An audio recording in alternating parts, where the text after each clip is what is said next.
once again, everybody. Welcome to Shea Stadium in New York. And the first thing we talk about, the Mets, and they take the field before their adoring fans.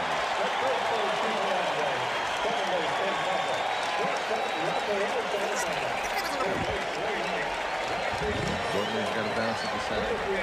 Good luck to you.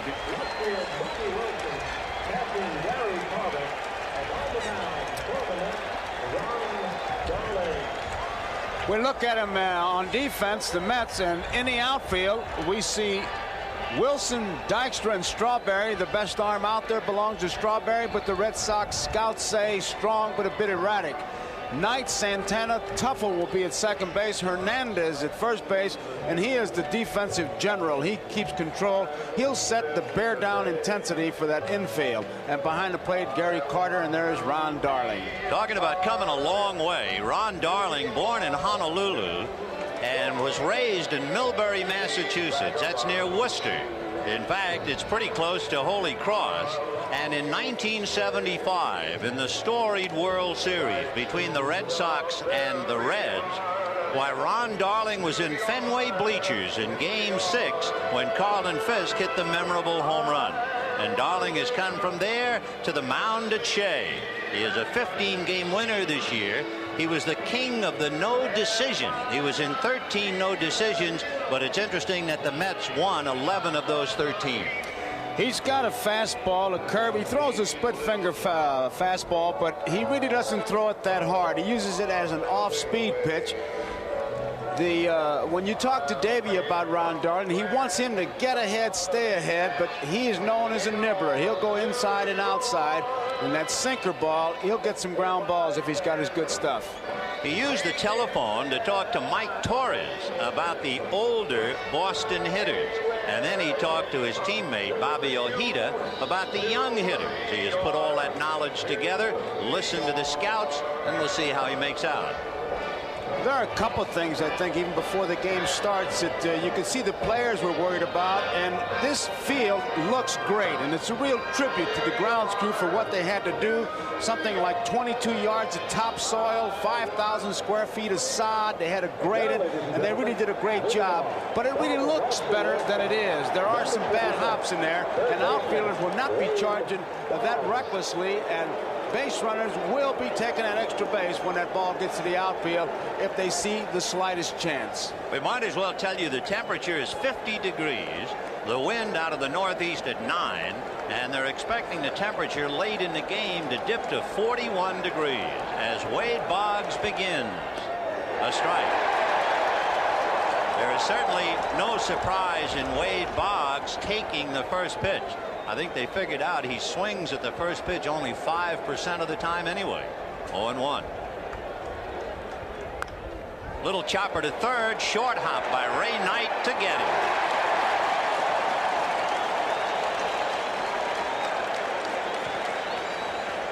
So Wade Boggs, the Major League's leading hitter, tops to third.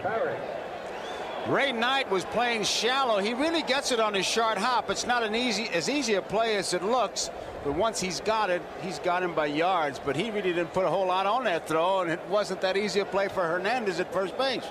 Where's the MVP of the LCS, Marty Barrett? We'll give you his league numbers and later on get into his daring do against California. He's the runner on the team. He led the Sox with 15 stolen bases. That's not many. And certainly with so many other teams, it comes as a shock. The Red Sox had the fewest stolen bases in the major leagues, only 41, and he led the club with the 15. Popped it foul, high and back of the plate. Gary Carter coming back. No play. Marty Barrett has a little habit, and I even asked him about it. His back foot, when he gets ready to hit, he moves it. And I said to him, why do you do that, Marty? He says, I don't know. Now, Jack Clark of the Cardinals does the same thing, but watch when he gets set, right before he's ready to swing, he'll make that move. But whatever it does for him, it helps him because he had some championship series. Now watch him. The American leaguers feel he's a high fastball hitter, and he likes the ball away. And that's just what he got, away, and he smothers it into right field. So they pitched him away, and he went with it and singled to right. And Marty Barrett comes up with the first base hit of the 1986 World Series. Boy, what a story he is. He really is, and you'll see him. He just really throws that bat at the ball, and what he tries to do is hit that ball to right field, because he says, I'd rather be jammed inside than to strike out on an outside pitch. So he's always going towards right field, and with a man on base, he is doubly tough. Well, have you ever wondered what happened to Johnny Unitas's old shoes? It looks like Bill Buckner is wearing them, but actually they're brand new. A strike. Buckner with bad ankles, torn up legs and knees, and he has those high tops on, and he said, I will never play another game without them. He has changed his hitting style, and considering the fact he was so effective throughout almost 15 years. But a year and a half ago, he became a Walt Riniak student, and now he's taking a chapter right out of Charlie Lau. You'll watch him with all of his weight on his back leg. One thing Walt Riniak teaches, and he is the first base coach, is when Buckner or any of his pupils get through the strike zone, once they have made contact, as the bat just about finishes the plate, the top hand will come off the bat. In the dirt. Good save by Carter. That was an exceptionally good save, because it was a breaking ball, and the breaking ball will always break, not continue to go way it's going. It'll break back towards Gary Carter's left shoulder. Watch when it hits the dirt. If that's a fastball, it keeps going straight, but you see it take that right turn almost, and Gary got in front of it nicely. And I tell you, it saves the man from going to second base, scoring position. Yet you'll not see that in the box score. Darling is the kind of man who has a very slow move to first to lull you, and then he has a pretty good one. Now that's strictly a commercial move. That wouldn't sell you any land in Florida. But later on, when he's really serious, he can have a pretty good move.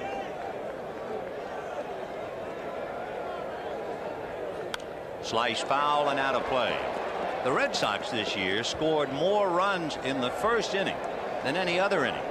So they come out of the chute with a runner at first and one out, and Buckner and Rice back to back. The one thing the Red Sox really don't do, as opposed to the Mets, is manufacture runs. They've got some power. They got some guys that can wait for the 3-run homer, and they were getting it all year. Marty Barrett held on by Keith Hernandez. 2-2 the count to Bill Buckner. One away. Just starting out. Ground ball to the right side to Tupple. They get one. Santana to Hernandez. And Buckner could barely get down the 90 feet. So the double play, 4-6-3. And at the end of half an inning, Red Sox nothing, Mets coming up. Bottom of the first inning, and the Mets will have Mookie Wilson, followed by Len Dykstra and Keith Hernandez. Mookie in the leadoff role this year hit 3 leadoff home runs, and he has 6 in his career. Strike. 0-1 to Mookie. Hit in the eye March the 5th. 21 stitches around the area. Injured in a rundown play in spring training, but he came back. That's a strike. 1-1. Hurst has a good curveball. He throws a forkball, has a fastball, and he'll use all of them. Most pitchers, when they get in the jam, have a I'll go to pitch. With Hurst, he'll go to any of the 3. So the pitch to Mookie, down at the ankles. Wilson with Dykstra hitting second, and considering Buckner's bad leg at first base, we could look for a couple of things. Down he goes. Let's take a look at Boston with the leather. The defense for Boston: Rice is in left field, Henderson is in center field, Evans is in right field. The best arm out there belongs to Evans, and he can really throw. Boggs, Owen, Barrett, Buckner in the infield, getting him behind the plate. And Vin, I think right here we're going to see that chance for Buckner, because Dykstra wants to get something started, because I think that Davey Johnson would like to send a message over to McNamara that we're going to run and try to manufacture some runs. And Hurst, you could see, pointed to Buckner, be alive. And he's going to run up and take a look at it. We'll keep an eye on Buckner as well. You might have wondered, if Buckner has a bad leg, why didn't they play hit and run in the first inning to try and avoid the double play? Evidently McNamara wanted to keep Hernandez on the bag, and he wanted to give Buckner the hole on the right side of the infield. Dykstra moving up in the box on that pitch. Ball 2, 2-0. He's very effective when he does that. He pulls that infield in. As you can see, Boggs is in close to third base, and all he has to do is what Casey Stengel used to call that butcher boy swing, hit down on the ball and get the bouncing ball, and he's on. The fellow who's in motion is Marty Barrett, the second baseman. He really has to cover on a bunt, and he knows he's got to cover a lot of ground with an ailing Buckner. 2-1 to count to Dykstra, the kid who is called Nails.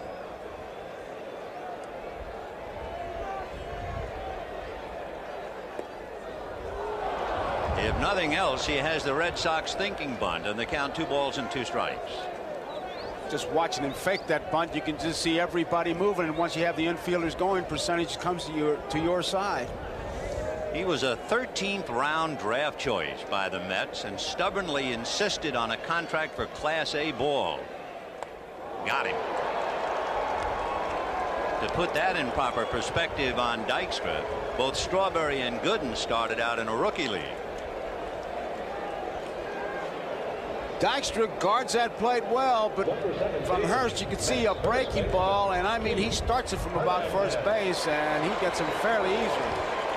That's 2 strikeouts for Bruce Hurst. His high this year, he had 14. And here is Keith Hernandez.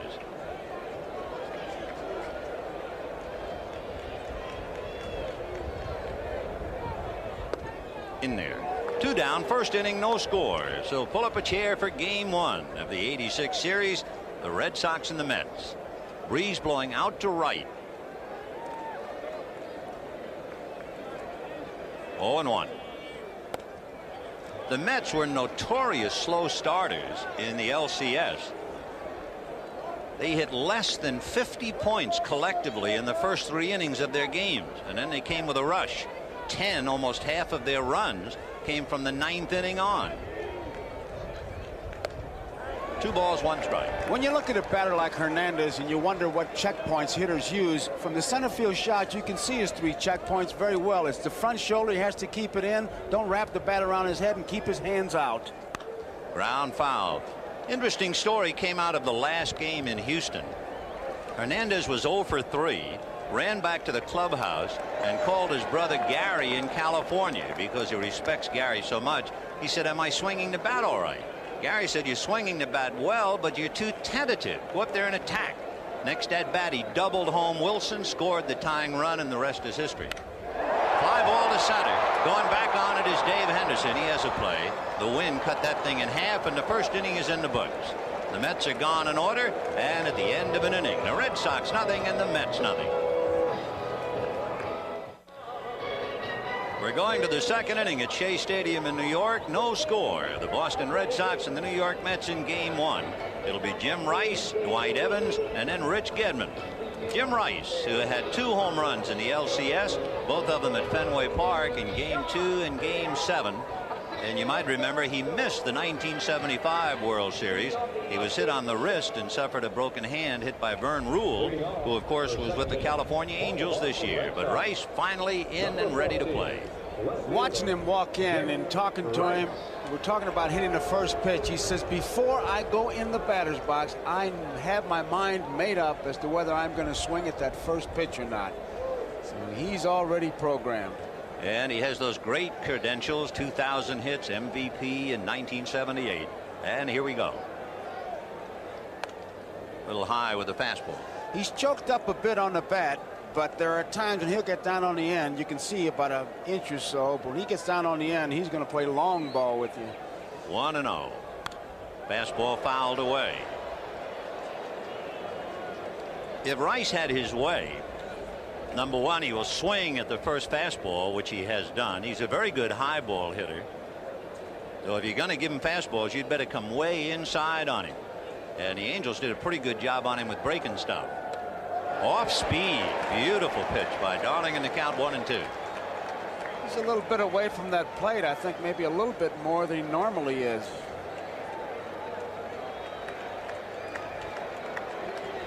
There was that split finger. You could see it as he released it. And back with the fastball and missed. Ball 2. 2-2. Here's where the good pitcher puts something extra on because he still has some percentage. He wants it to happen on 2-2. 3-2, he loses a little bit of that. And even though it's not a base on balls, he hurts himself. High again, ball 3. The Red Sox had a base hit by Marty Barrett in the first inning, and the Mets went out in order. You know, in 9 of the last 14 years, the losing team in game 1 has scored 2 runs or less. Big chopper to third. Ray Knight is there. 1 away. So you get an indication that in the first game of the World Series, the pitchers are pretty much in control. And then if you go back into the record books, 3 of the 5 top strikeout games in World Series history have been in game 1. When Gibson struck out 17 against Detroit, that was game 1.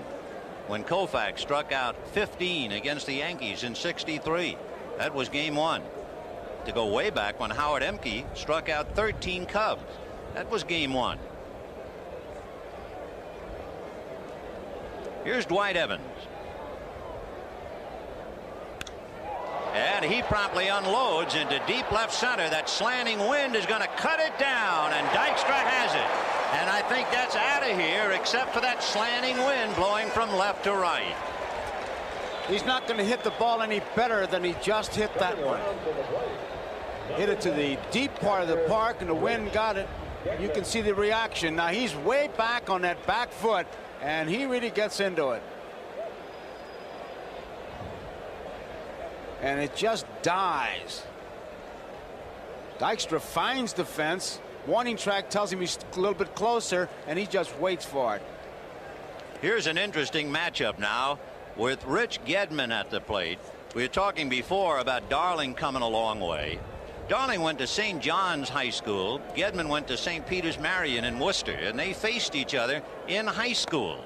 At the time, Darling was a sophomore. Gedman was a senior. Gedman came up to hit with runners at second and third, and Darling walked him intentionally. But the interesting note, in that game, Gedman was the pitcher. 2-1. What are the odds playing against each other in Worcester in high school, and here you are head-to-head in New York in the World Series? At a different position. A very unusual left-hand hitter. He likes the ball up, and he's jammed and pops it up on the left side. It's Santana. So the Sox are done thanks to the wind, and that 1 run very much gone with the wind, and at the end of an inning and a half, no score. The one that goes over the plate for a strike. So I want a fork ball and my breaking ball. I think I can get by with a mediocre fastball. Well, we'll see about Bruce Hurst getting by with a mediocre fastball, because Gary Carter, who is a high ball hitter, will start it off. Then Darryl Strawberry and Ray Knight.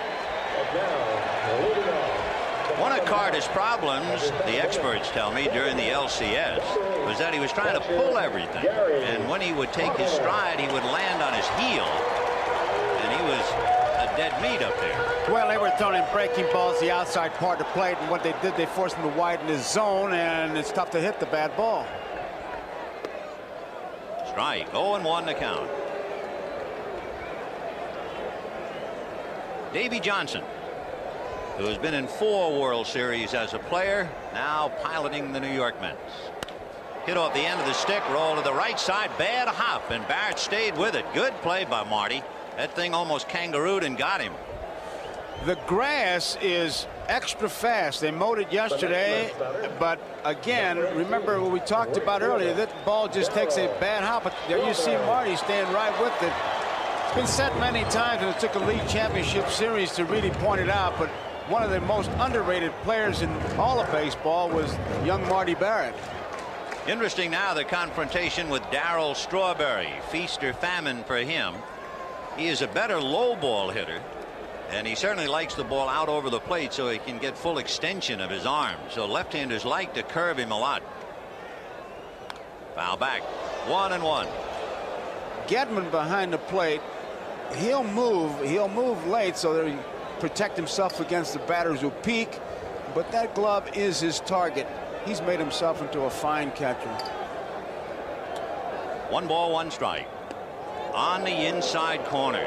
Interesting contrast where you were seeing people like Boggs and Buckner, the Charlie Lau school, with weight on the back leg. Bill Robinson, who is Strawberry's hitting instructor, wants him more erect at the plate. He doesn't want his weight all the way back. And he's caught looking, and down he goes. 3 strikeouts for Bruce Hurst. There was a case of using the slow curveball, throwing the forkball, and then that fastball that he says I can get by with a mediocre fastball. You can if the other 2 pitches will set it up for you, and that's exactly what he did there. Talking about Bill Robinson, that's a unique way he teaches hitting. He says hitting is rhythm. He says I really don't teach hitting, I teach batting. So he plays a radio down there, and if you like country western, he puts that on. Soul, rock, whatever. Hit according to the rhythm. Here's Ray Knight. Knight's a high ball hitter, so we'll see if they stay down on him. No, they come up high. Ball 1. Mistake. He had the Mets' highest batting average against left-handers during the year. He had 376 against left-handers. Now he works in low. John McNamara, who has piloted 5 teams. The record is 6, held by Dick Williams and the late Jimmy Dykes. 2-0. And he's staying up and away, and he's behind 3-0. Those were 2 mistakes, Vin. You can tell with Gedman when he gives his sign, watch his right hand whenever we have that shot up there, because we can't keep it up there all night. But he'll give you a location. He wanted it down. 3-0. And he is high again. So to a high ball hitter, apparently he was trying to come inside high, and he couldn't do it. So he walks him on 4, and the batter now is Tim Tuffle. And of course Tuffle has had experience in the American League, so Hurst is no stranger to him. Tim goes against left-handers, Wally Backman against right-handers. Hurst has a good move, not that much of a base runner, but if you remember in our opening, Davey Johnson talking about Clemens and Hurst having balk moves. He'll hang you with that front leg, Hurst will, and he can really hold you on. And he's got him if he hadn't gotten over there in a hurry. He had him leaning the wrong way. Well, they're calling balk already, because I'll tell you, he's got a good move. Watch how he'll almost look to the plate, now he'll go to first. I tell you, he had him leaning. He popped his shoestrings. He has an American League umpire at first, Jim Evans, who is accustomed to seeing that move. That might be a good point for Bruce to capitalize on. So Jim just keeping an eye on him. He'll be the plate umpire tomorrow night. We have the big confrontation between Roger Clemens and Dwight Gooden. Knight with 2 down at first, held on by Buckner. Hurst with that move has picked off 35 runners in the last couple of years, but only 4 in 1986. He had 11 last year in the American League. Said, wait a minute, we'll have to hang close with this guy. Oddly enough, no balks were called on him this season. 2-0. Now he's digging a little hole. He might have an escape hatch on deck in Rafael Santana, but he would just as soon start the inning with Santana. Instead, with 2 out, he's behind a Tuffle, 3-0. 2 down, second inning, no score. And it's in there. 3-1.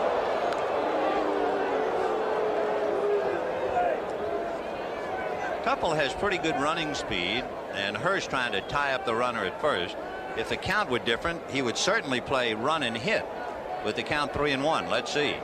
Not against Hurst's move. Gedman looking over at the bench a couple times, and you can bet that what McNamara is telling him is to just get the ball over the plate. Knight is not a base threat. He has not stolen a base this year. Line drive, base hit in left field. Knight to second and holding, and Jim Rice will get it back in. So with 2 out, a walk and a single allowed. Remember, the count was 3-1. He had to come in with that ordinary fastball. When the pitcher has to go deep with 3 balls, 1 strike, 3 balls, 2 strikes, he's in a little bit of trouble. Now, Gedman asked him to bear down, and I'll tell you, Santana is one of the players that they talked about because of the scouts, Sam Mealy and let's see, Wayne Britton was another one of the scouts. Santana has been hot, and they were talking about him coming down the end of the season. Santana's been a hot hitter up there, hacking, as they say. Tell you how he hacked. In the last month of the season, Santana hit 280. All right, Marty Barrett has had a few words with Hurst. You have runners at first and second. No speed at second base, certainly, in Ray Knight. And Tuffle at first. 2 down, no score, second inning. And here's Santana. Dwight Evans in right field taking charge of moving Henderson, who's a little bit over in right center field. In there, 0-1. So after pitching behind, walking Knight, and then 3-1 to Knight, he starts Santana with a strike. 0-1. The pitcher, Ron Darling, following Santana. A comebacker. Hurst has it, has to take a little time, goes to Buckner, and that's it. No runs, 1 hit, and 2 left at the end of 2, no score. And we'll be right back after these messages from your local station.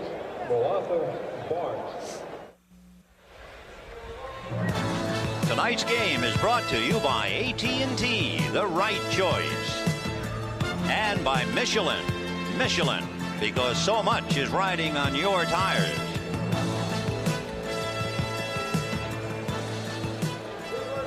The third inning of our first game with Dave Henderson, followed by Spike Owen, and then Bruce Hurst.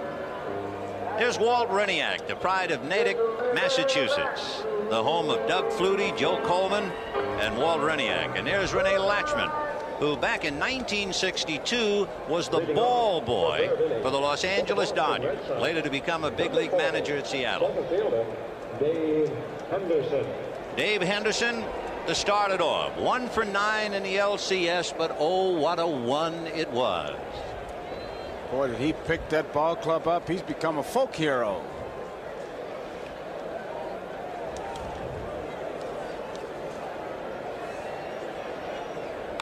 Popped in the air off to the right. Coming over is Gary Carter to the edge of the dugout. No play. It's back in about 2 rows. John Kibler, the National League, working behind the plate. Jim Evans at first, Harry Wendelstedt at second, Joe Brinkman at third, and on the lines, Ed Montague of the National League at left, Dale Ford of the American League in right. Gary Carter knows that that wind in this ballpark swirling, so he's going to make sure he just checks everything out. He got right next to that fence, made sure it was in the stands. The American League pitchers like to keep the ball very much in on Henderson. And Darling works away. How much credence did you put on scouting reports when you played in the series? If I wasn't sure, I believed them all. But if I had better ideas, I went with what I thought. 0-2. Fastball hit to straightaway center. Back goes Dykstra, and he has room. So far, the only difference in the game, the ball hit by Dewey Evans that might have gone out in the daytime for sure, and without the wind at night. Vin, just an interesting thing as you watch the set and we watch our monitors, when Carter gives his sign, you can see his fingers below his body, and many times that can be picked up by other ball clubs. That's one way you steal signs. I saw that in the championship series. I asked him about it. It's to help his infielders. Now, he doesn't do it on every pitch. We'll take a look at it as Owen fouls it back. On his center field shot, on certain pitches, he'll drop, and you can see the fingers. Usually you got him right up against your leg, so nobody can see him except your pitcher. Well, how did he get into that habit of doing it? It's not a habit. It's on purpose. Now, he hit that one well. That's a strike. It began with Wally Backman, who couldn't see certain pitches, and he wanted to know about it. And so they said, well, I'll help you on those pitches. What he wants to do, Backman, is to know the pitch so he can relay it to Hernandez and doesn't want pitchers changing up on their own. The Mets have just brought Darryl Strawberry in about 3 steps and over to his right. Fouled away down the left field line, out of play. You know, everybody talks about Spike and his 5 errors in the LCS. But remember, in Game 6, he went 4 for 4, and in Game 7, he went 2 for 4. He made some valuable contributions. But forget the 5 errors. They're here.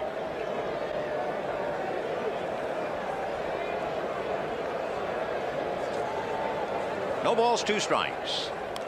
Fouled off. That was a perfect shot of exactly what I was talking about. You can see the two fingers below the body, and with nobody on base, you know he's just flashing one sign. It was curveball. But he doesn't do it on every pitch.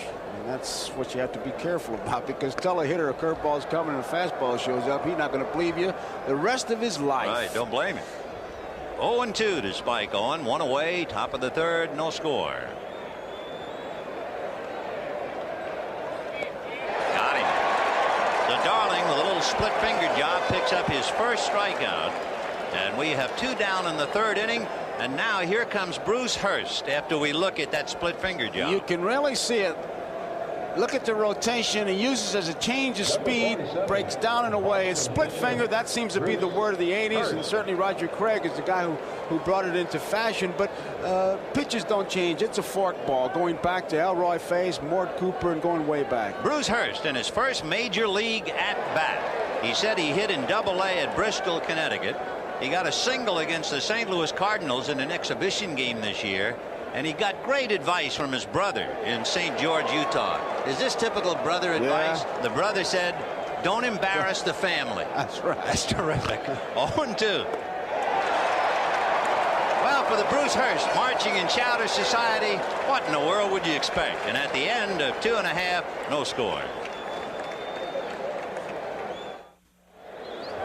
Ron Darling will start it off, followed by Mookie Wilson, then Len Dykstra. Bottom of the third inning, no score. Low numbers, but Ron is considered a pretty good hitting pitcher as he takes a strike. 0-1.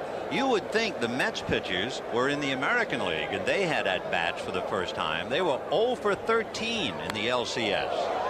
0-2. And they had just one sacrifice bunt.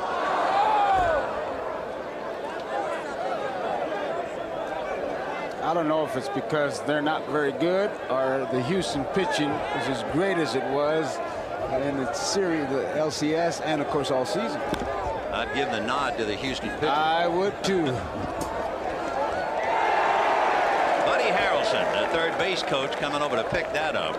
Buddy played every inning of every game in the 1969 World Series and the 1973 World Series. 0-2 to Ron Darling. Over at first base is Bill Robinson.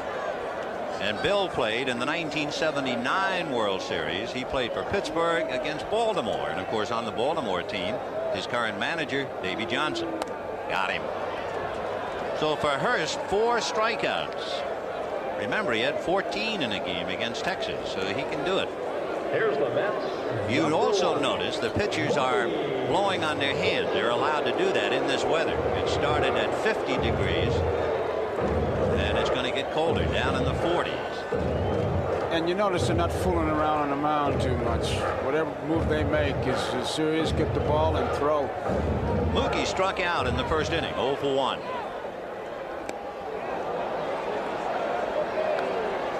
You hear the expression framing the pitch. You'll get a pretty good idea today as we look at Oil Can Boyd just sitting on the bench trying to stay warm. 1-1. Simplified framing the pitch is keeping that glove and catching the ball in the strike zone, borderline especially. Fouled away, 1-2. I was wondering whether Mookie was going to try and bunt. He likes to drag and push, and especially push right-handed. And I'm still waiting for the Mets to exploit Bill Buckner at first base, or at least to attempt to. They haven't tried it. 1-2 to Mookie Wilson. Ground ball slowly and foul outside of third. So Mookie will come back and try it again. A little history here as we look at Shea Stadium. It opened up the 17th of April 1964. Across the street was the World's Fair, and they certainly broke it in right. They had a 23-inning game where they lost to the Giants. Jim Bunning pitched a perfect game here the first year. The All-Star game was played here in '64, and Ron Hunt was the first Met to play in it. The Mets had a big role in that '64 pennant race, won eventually by the Cardinals. Ground ball up the middle, base hit for Mookie Wilson. Well, you can bet we'll see some action. He set the first move. But Mookie Wilson is a very impatient runner, and if Hurst can hold that ball, he may catch him breaking, but we're going to have some action. I can almost guarantee it.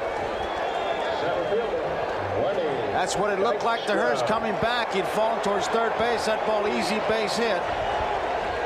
Now we have all kinds of possibilities. You have a straight steal from Mookie. You have a possible bunt by Dykstra. You could have a bunt and run. You could have a hit and run. And the Mets now trying to wake up early, a thing they couldn't do in the LCS. Davey Johnson even had his scouts time from the time the pitcher lifts his foot and goes to first base, because they think they can beat the throw from the first baseman. That's pretty fine when you start measuring the time the pitcher takes from the mound to first base.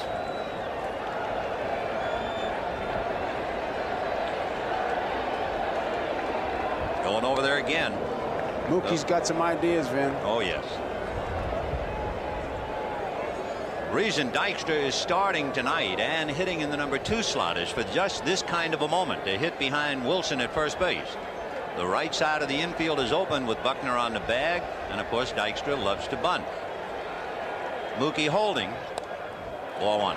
You won't see Gedman pitch out too much because he had an outstanding year, and in the LCS 4 out of 5 he nailed, so he can do it back there. He's checking his bench to see if if McNamara wants to put a play on. Wilson stole 25 bases during the regular year.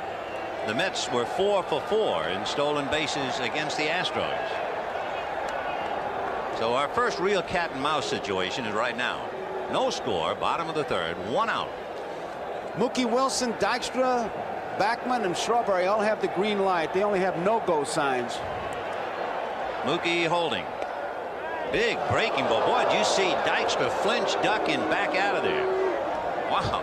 It was that slow curveball. He starts it right at him, and you can see Dykstra back out. Right here, he gives a lot of ground. He thinks he's going to be way inside. And look at Gedman bearing down more to get the strike, and he was worried about the runner. 1 ball, 1 strike. You remember Dykstra had the big triple against Bob Nepper in the 9th inning of the winning game, and it was Dykstra who was low bridged by Nolan Ryan with one of those 95-mile-an-hour fastballs, and he then dug back in and hit a curveball into left field for a base hit. And they're really watching Mookie. Surprised he's not just trying to hold that ball and take the spring out of Mookie's legs, but he's going to try to wear him out by throwing over there, which is another way of getting that runner to lose the spring in his legs. 1-1. There he goes. Pitch is high. Gedman is late.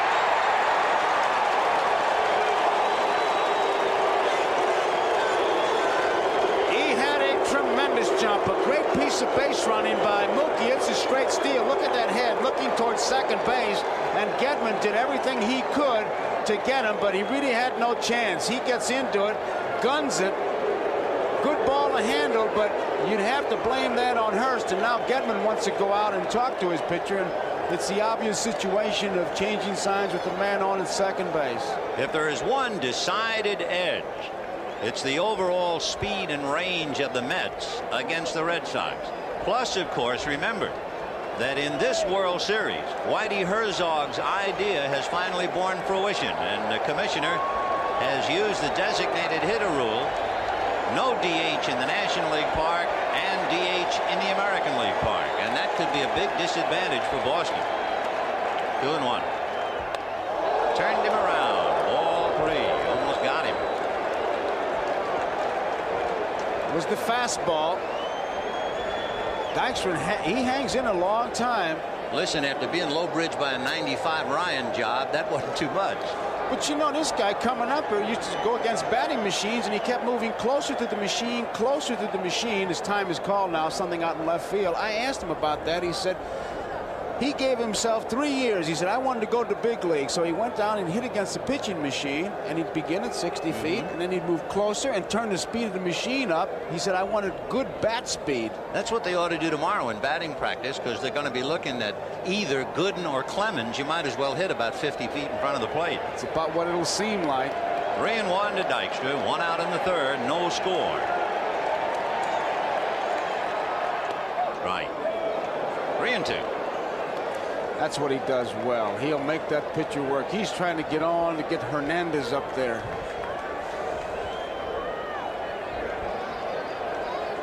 Boy, it's hand-blowing time on the old plantation. Cold in New York. 3-2 to Dykstra.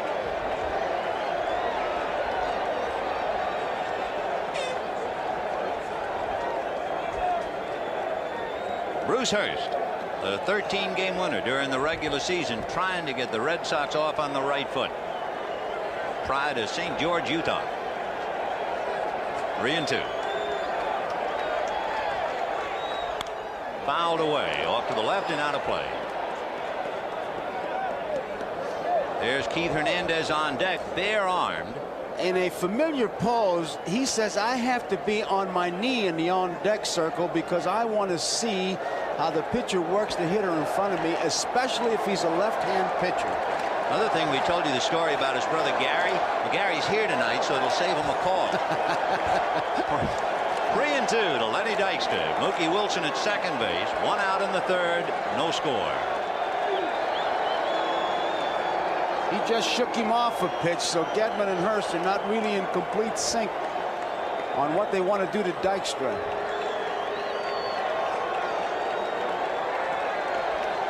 Three and 2. And he missed for ball 4.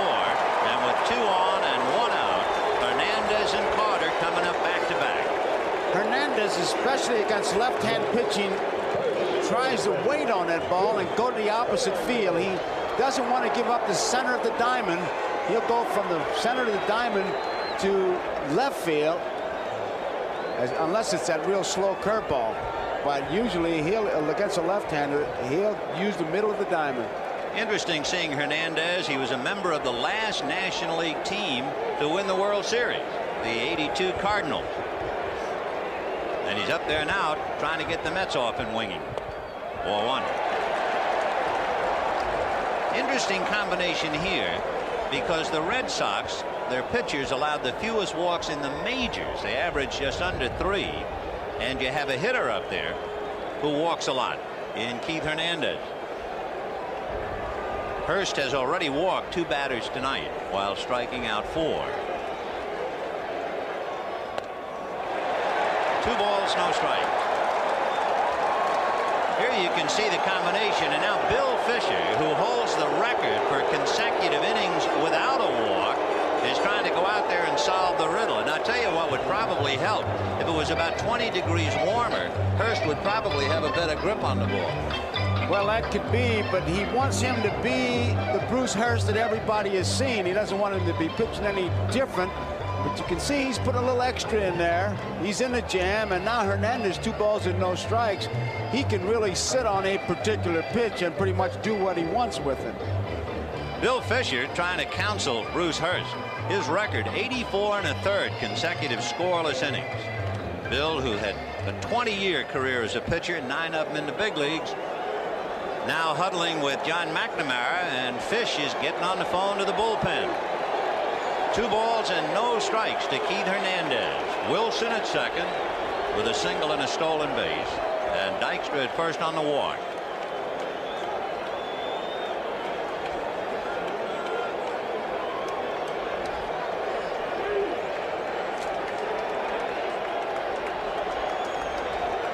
Nipper begins to throw in the Cardinal bullpen. A throwback, but not in time to get Wilson. Good throw by Gedman. That was one of those I'll be there plays. He saw the shortstop Owen sneak in there. There was no set play here. 2 balls and no strikes. You can see he thinks he's got a chance. And I tell you, he made it pretty close, and if nothing else, that'll cut Mookie's lead down and maybe get a chance for a play at the plate. Makes your ball club look good when you do things like that. Harry Wendelstedt, the second base umpire, right there to call it. 2-1 to count to Hernandez. Here's Harry. And a drive to right field. Evans going into the corner. The ball is hooking. He is going to one-hand it. Tagging up is Wilson, and goes to third, and the throw to Marty Barrett, who'll run it back to the infield. Oh, what a dandy play by Dwight Evans in the corner. It ended up in foul territory, but I tell you, that was not a typical Hernandez swing. You could see he was going for the downs on 3-0. And Evans really makes a good play. Didn't have a whole lot of room between the foul line and the wall. And Mookie is able to pick up the extra base.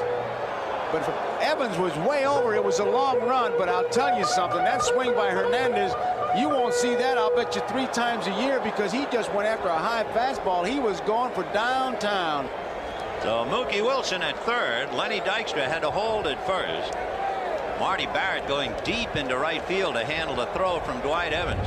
The wind has got Evans talking to himself. Remember, his bid for a home run was cut down, and the wind was blowing that ball away from him as he almost ran into the wall full tilt. So here's Gary Carter, grounded to second in the second inning.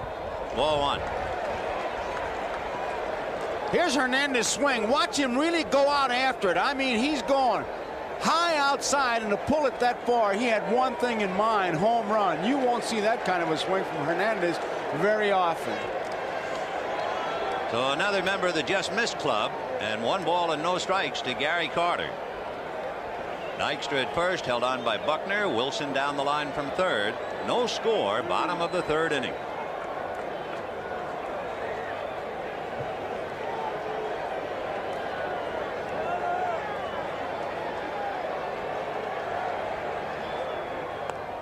Ball 2.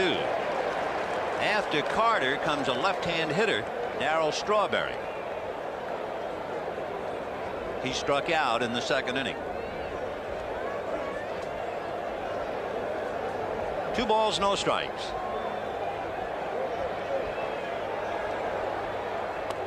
Got the inside part of the plate. Good pitch. 2-1. Well, that pitch was, you have to believe that Gary was looking for something besides that fastball, because it was low inside, something he could handle.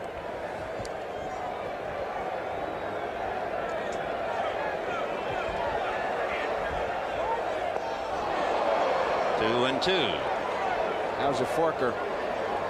So Dykstra continues to hold. Mookie standing at third with 2 out. Deuces wild. 2 balls, 2 strikes, 2 out in the 3rd, no score. And you have to be alive with Mookie Wilson at third and Dykstra at first. They may try to steal a run here. They gave Gary 2 swings at it, so let's see what happens. You certainly be looking for it. Dykstra holding and fisted on the ground to Barrett. He'll feed Owen, and that's it. They get the force play on Dykstra coming down. No runs, 1 hit, a walk and a stolen base, and at the end of 3, no score. How cold is it in New York? Well, hot water bottles are in order in the Red Sox dugout. Towels wrapped around the can's head, and in the roof there are heating elements. Marty Barrett getting his hands warm. The elements in the Mets dugout as well. You know, Vin, one of the ways you know you're about to get traded is when the manager asks you to wrap the towel around the star hitter's bat to keep it warm, and you're on the same team. There are more towels and bundles being used in the Mets dugout as well. Meanwhile, Wade Boggs, Marty Barrett, and Bill Buckner coming up. Top of the 4th inning, no score. Strike. 0-1. On a cold night like this, if you are jammed or if you hit one off the end of the bat, you'll feel it until Game 7 if there be such an animal. Game 1 of spring training. In there again. Bill Darling, who has had a high of 12 strikeouts, and he turned it in twice against the Dodgers with throwing strikes, and he's had the edge against the hitter at almost every at bat. 0-2. Got him.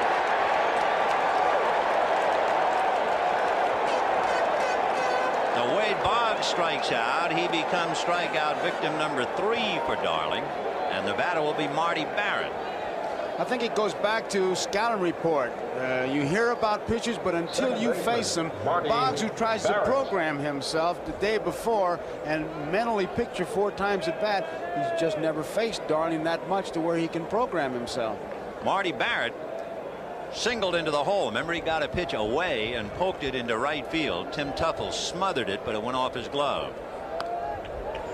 Looked like a slider on the outside corner for a strike. 0-1. That's what it was, and that's the one pitch that Marty guards against, because you watch him when he strides in, he goes right at that ball, and he'll hit it from the middle of the diamond to the right field line. They'll play him in right center field.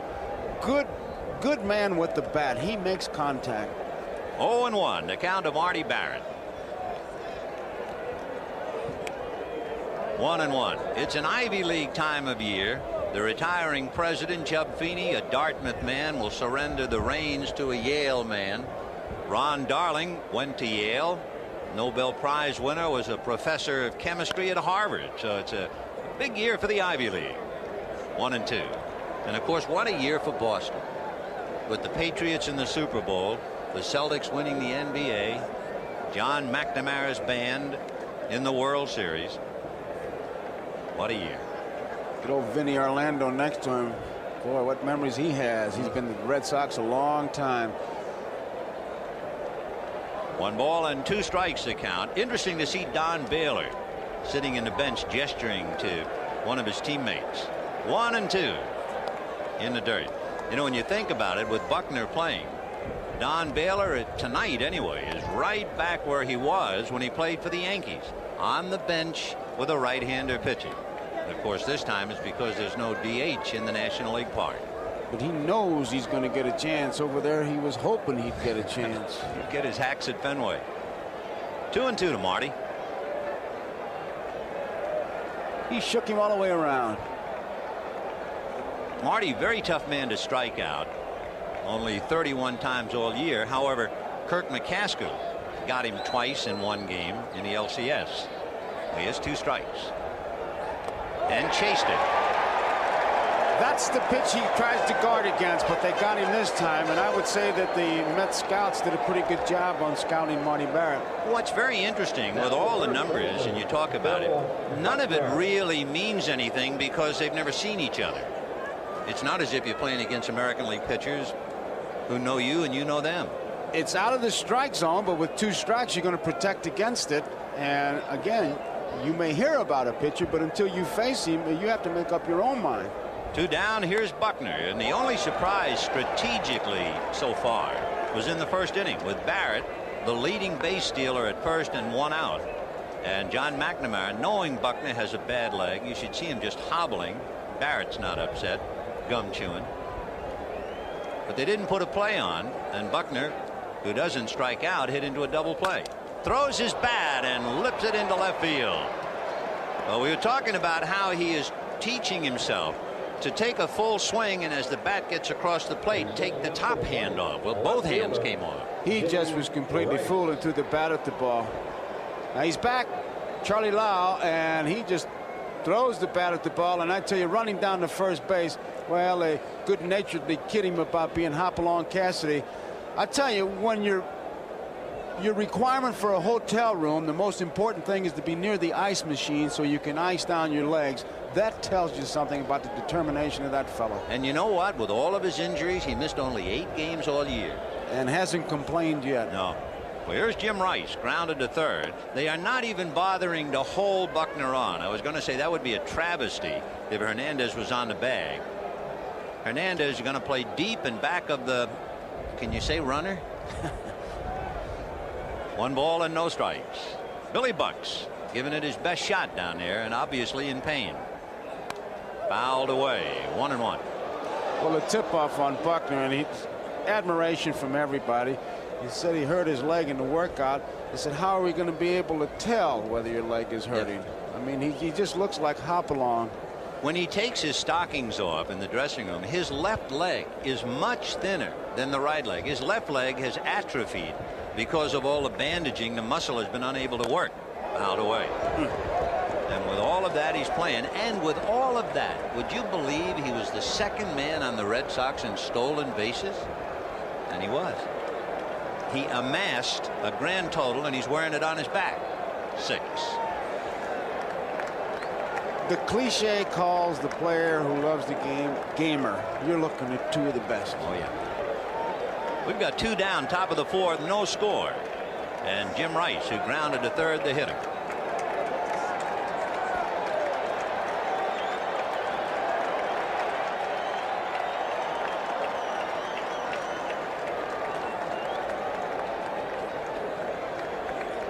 One and 2. In the dirt to the backstop, and Buckner still can labor down to second base. So that takes him out of an easy force play. Watch how when he starts, Buckner, it's almost like he needed jumper cables. to get it going. He's watching it all the way. You know, this is one thing that Rice has done this year in choking up on that bat like he has. He just wants to hit the ball hard and put it in play. And he's done a pretty good job of it as you look at his average. Well, that wild pitch, as you can see, is thrown by a fella who led the Mets in that area. However, it's some consolation he has lost a possible force play, but he's not really worrying at all about Buckner scoring on a single. 2-2 to Jim Rice. Ball 3 on deck. Dwight Evans, who almost took Darling deep.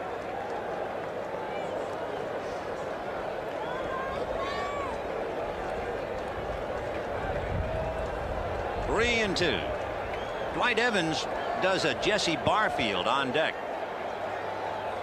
Fouled away. Jesse Barfield, playing for Toronto, what a great outfielder. Barfield uses the on-deck circle as a home plate, and he assumes his batting stance and tries to time the pitcher's delivery. I remember Richie Ashburn telling a story about Sal Magley threw one at him when he was doing that in the on-deck circle. A couple pitchers would do that. However, he at least stays near the on-deck circle. Fastball fouled away, and he jammed him. Now, that was the book. If you're going to give Rice a fastball, eat him up inside on the hands. But you're also playing near the gas tank when you do that, because if you get that ball out a little bit, and I would say if you miss by 6 inches, which is not a whole lot to miss, and miss that 6 inches towards the plate, you're going to be behind because he can hit out of any park. 3-2 the count to Jim Rice. Buckner at second, 2 out in the 4th, no score. And he's high and away. So the Sox now have runners at first and second. That's the first walk given up by Darling. And with 2 on and 2 out, Dwight Evans coming up.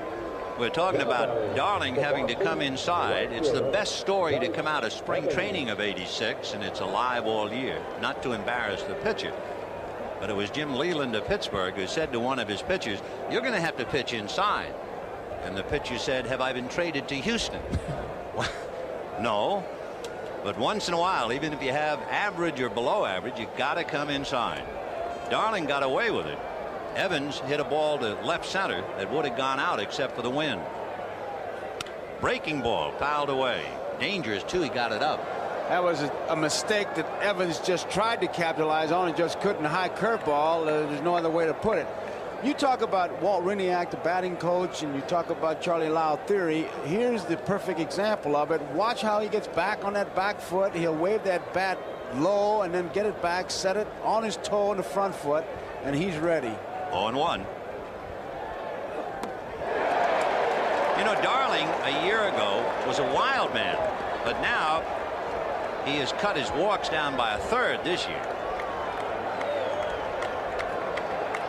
Just didn't get it.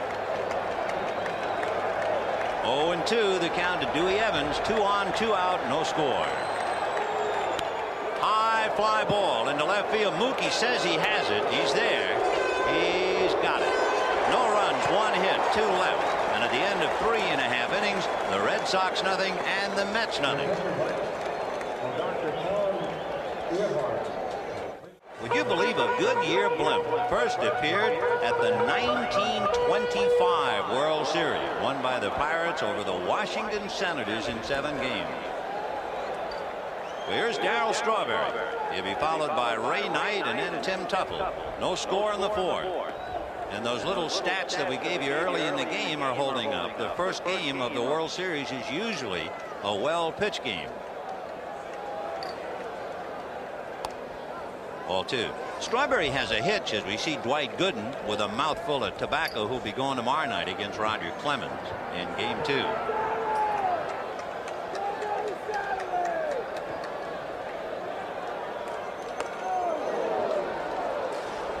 Watching Hurst between innings warming up, he threw mostly curveballs, and he started Strawberry off with the curveball, and there you see that little bit of a hitch that Vin was talking about. But if you're a good hitter, that is called a timing mechanism. Yeah, but it's another reason why he struck out 12 times against Houston, and he struck out his first time tonight. So he is in a strikeout rut. That's a hitch when you strike out. Yeah, he loops that bat. 2-2. Laid off that one. 3-2 the count. Strawberry had a long month of August, and he checks in against Bruce Hurst with a count of 3 balls and 2 strikes. Darrell went 0 for August, fouls it away. In the month of August at Shea Stadium, this fellow who amassed all the votes for the All-Star game went 0 for 45 before the home crowd. That's OH. Ball 4. That was a curveball, 3-2, so he showed plenty of respect for Strawberry. And keep in mind, big guy can run, likes to run, and has the green light. He can go anytime he thinks he gets a jump. He doesn't have to wait for a sign. That's a second walk going into this inning, so Hurst now has walked 3 while striking out 4. He's given up 2 hits. Now Ray Knight is a good hit-and-run man. He does not have good speed, and if Johnson's going to use the running game, he might try that hit-and-run right now. Strawberry held on by Buckner.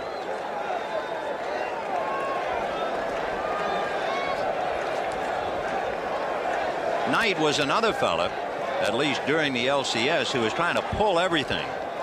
There's one reason why he was complaining about strikes on the outside part of the plate, because Knight was opening up on almost every pitch, and he couldn't really judge that ball away. He's a high ball hitter, and you can bet Hurst is going to try and keep it down and get him to hit it on the ground. In there at the knees for a strike. 0-1. Interesting, this baseball world. Ray Knight succeeded Pete Rose in Cincinnati. John McNamara succeeded Sparky Anderson as the manager, and the Reds won the West. That was in '79. Now they're against each other. Interesting, too, that Knight was 3rd in the batting race that year. It was won by Keith Hernandez. The next year, who led the National League in hitting? Bill Buckner. And they're all in this duel. 0-1. The reason they like to play hit and run with Knight is because he hits into so many double plays. He hit into 19, second on the club to Gary Carter. No score, 4th inning. 0-2. Boy, what a lot of motion, and then the fork. He uses it as an off-speed pitch, and very effectively, as you saw by that. Pretty hard to wait back on that. Knight way out in front of it. 0-2. I'd look for him right here. Strawberry's got some ideas. Darrell. Nobody out's going to draw a throw. Always on the bench, you say, well, they don't have the pitch out on. Gedman. Yeah, just looked over to see. He's checking because he'll get some help from that bench. Strawberry doesn't go. And it's fisted foul off to the right and well out of play. So the count stays 0-2.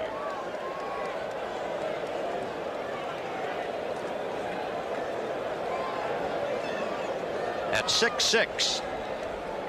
When he goes, he's a little bit like Ichabod Crane, but he gets the job done.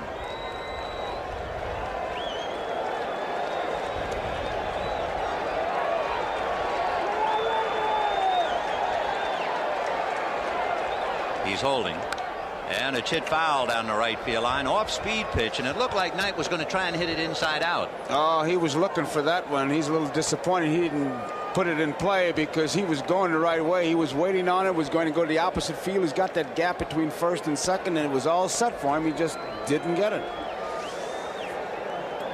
Strawberry at first on a walk. 4th inning, no score. Knight will be followed by Tuffle.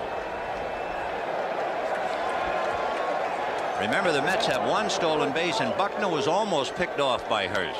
Buck started to come off the bag.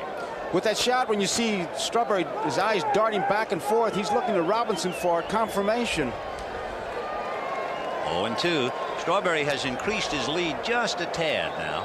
And there he goes. And the off-speed pitch fouled away. So Strawberry took maybe one more foot. If I were a scout, I'd really start to watch his lead, because that apparently was a tip-off he was going to go. I would watch more the way he was looking ahead, looking to the eyes, because he kept darting, looking for confirmation from that's a straight steal. Now he finds the ball, but you could see something was on. He wanted to make sure, and many times that's what you look for. The base runner will tell you something. Well, he kind of tipped the message that time. 0-2. We'll watch and see if he takes the same lead. Fourth inning, no score. The Mets have one stolen base. Wilson stole second in the third inning. Mel Stottlemyre talking to manager Davey Johnson. 0-2.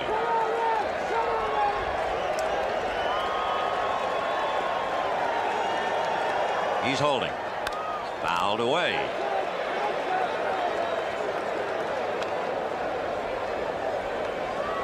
Bruce Hurst has been in trouble in the sense pitching out of a stretch as we look at his honor the mayor of New York. Ed Koch.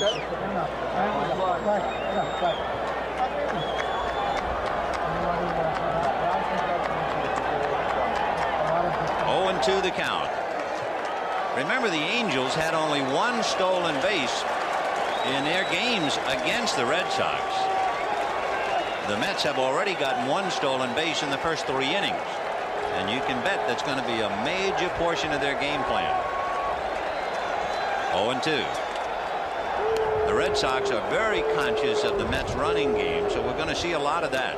That's one reason, I guess, why Gedman has thrown out 50% of the runners. It's a tribute to those pitchers. They do a good job of holding the runners on. Especially Hurst and Clemens. They really do a good job. He had 50% as far as throwing people out during the season. Gedman didn't. 4 out of 5 in the LCS. That tells you something. You give him half a chance, he'll get the job done, and Hurst certainly does that. Throwing over there all the time, that just takes the spring out of the runner's legs. Boy, I used to like that when pitchers did that. And the other thing is to keep applying heavy tags. Oh, yeah. Keep punching him in the leg. 0-2. Punch him anywhere. Overhand and high. Little forkball. It must be very difficult for each pitcher to get a good grip on the ball. And you just saw Hurst kind of arch his back. If you sit in the dugout for any time at all, you're going to stiffen up in the cold. The crowd is bundled up. 1 ball and 2 strikes. High pop fly on the left side, and it's Boggs calling. So Knight pops it up, 1 down. Strawberry is still at first. The batter will be Tim Tuffle. And once again, we'll remind our viewers we'll be selecting the NBC Miller Lite Player of the Game at the conclusion of the ballgame. Second baseman, Tim Tuffle. Tim Tuffle struggled against Houston. He's got some sock. Remember, the first game of the week we did this year, it was a tip-off on Tuffle. Davey Johnson let him swing 3-0. He is a definite hit-and-run man. I mean, you can almost put a star on that now. He singled a left field, remember, in the second inning. Strawberry increasing it a tad. Doesn't go. Strike. That's the thing when you talk about scouts watching the ball club. That's what the player wants to know. Who runs, who plays hit and run, who is hot. And you just guard against it. You know what they can do. It's when. That's the thing. No balls and 1 strike to Tim Tuffle. Just a side straddle throw over to first. No big move on it. And as yet, the Mets have not tried to bunt. They have not tried to exploit Buckner at first. Yet. Fouled away down the right field line, way out of play, and the count 0-2. John McNamara, a catcher in his playing days, pitched briefly. As we mentioned, managed 5 ball clubs: the A's, San Diego, Cincinnati, California, and the Red Sox. And how sweet it must have been for him to beat California. They compare him a lot to Gil Hodges, and I think the same expression goes for John. Controlled aggression. 0-2 to Tuffle. Interesting, too. You have John McNamara, an ex-catcher, and the chief executive officer of the Red Sox, an ex-catcher. You have Davey Johnson of the Mets, a second baseman, and the general manager, Frank Cashin, was a second baseman at Loyola in Baltimore. Maybe they think a lot alike. There goes Strawberry. The pitch is missed at the plate. Darrell is in there easily. Tough ball to handle, and I think they may have caught him a little bit by surprise. You can see Gedman blowing on those hands, but it was a tough ball to handle. Straight steal. There's that head. Looking to the bag. High throw. Shortstop. Watch where the ball is. One-handed. He gets behind it, but he kind of three-quarters it and didn't get that much on it. So 5 strikeouts for Bruce Hurst. Darrell Strawberry at second, and Rafael Santana coming up. The second stolen base for the Mets. The Mets had first and second and 2 out in the second inning. First and second, 2 out in the third. And there's a line drive into right center. Hindu is there to handle it.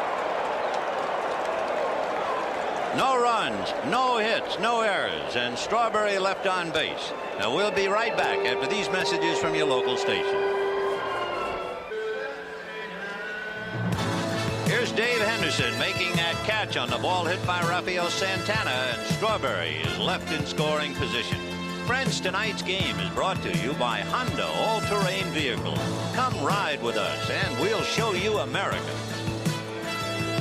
And by UPS for express delivery to Europe and throughout the United States.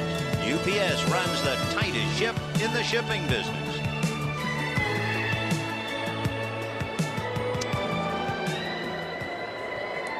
Vin, Ron Darling in 4 innings has made 53 pitches, 39 strikes, 14 balls. That tells you something. And he's getting his first pitch over for a strike. 10 of the 14 first pitches were for strikes. So he's in command. And here is Rich Gedman now, then followed by Dave Henderson, and then Spike Owen. Good first ball hitter. Likes it up, so he gets it down. Ball 1, 1-0. It has been a long, tragic year for Rich Gedman, losing his father and stepsister, and he has held up admirably. Fouled away. Remember the concern in Boston when he took a foul ball off the bat of Dave Winfield. It hit him on the shoulder. He missed the final 3 games. But he came right back. They say he doesn't like off-speed pitches, that he's that rare left-hand hitter who likes the ball up. 1-2, and that got Carter. Now that was a classic case of Gedman getting the top hand off the bat. A classic case. And Carter got it bell rung. Bat gets him right on the side. He comes way around. It's like a windmill. There's the hand going off, and boom. What you try to do when you get that close is get that low pitch, but that's the risk you run. And Reniak is thinking, I told you to get your hand off the bat, but not to follow through like that. That's a mean shot. You take a lick like that? Yes, sir. More than once. More than once. There's the hand, and then there's the bat. One reason why Carter wears a helmet, thank goodness. 1-2. Squirts it foul up along third. Vin, you talk about liking the ball up, and it's true. Most guys do really like the ball up because they can see it better. And I've heard all kinds of pitching theories why you should pitch down. Kurt Simmons had one. He said that you should pitch down because if the bat was at the knees, then you'd pitch up. That's where the action is, where the bat is. It's a little left-handed theory, but then again, pitchers come up with them. I know pitchers say throw it down the middle. High balls hit over it, and low ball hitters will swing under it. He came to play, didn't he, or at least to watch. 2-2. Foul ball. So Rich still up there. He's been beating that right leg to pieces, so he's wearing that little plastic shin guard. Of course, that's a sign of a big league hitter anyway. If he's going to foul a ball, it's going to be off the front foot, the front leg. Certainly not the back leg. If your bat is that late, you're not in the big leagues. 2-2. 5th inning, no runs, 2 hits for each side. The Sox have been a little quiet. They've had 1 chance. That was in the 4th inning. And that takes care of Rich. That was way out of the strike zone. Looked like that forkball or split finger fastball. So that's 5 strikeouts for Darling to match Hurst's 5. And the batter will be Dave Henderson. Center fielder. Take another look at it. Henderson. Good spot. He missed it by a good foot. And again, you see that left hand not on the bat. That's the theory, part of the theory. Now, you're not swinging the bat one-handed. You're letting go after you've made contact, if you're lucky. But every hitter, and Riniak preaches that, every hitter can't adjust to that. The hitter, it's like a puzzle. You have to fit that final piece, and the hitter has to be receptive. Gedman is, Evans is, a lot of hitters. Buckner, yeah, he changed. That's the third one. You know, Buckner said in spring training of '85, when he first started, he hit about 0-20, and all of the Red Sox were concerned. They thought, hey, he's finished. What's going on? And he said, no, just stay with me. And of course, he's had big years now. I tell you, we get to Fenway. If Ted Williams is there, get in a discussion about that theory with him. Can I get to the booth? Oh, brother. 1-1 to Dave Henderson. He's got a sore right knee, but as you can see, he's playing. Tony Armas says that the ankle he hurt in the LCS is okay and he could play. There's Tony. However, John McNamara has opted for Dave Henderson. 2-1. Hit right by the mound and whistled into center. So Hendu comes up with a base hit. He's 1 for 2, and that's 3 hits off Darling, and it'll bring up Spike Owen with 1 out.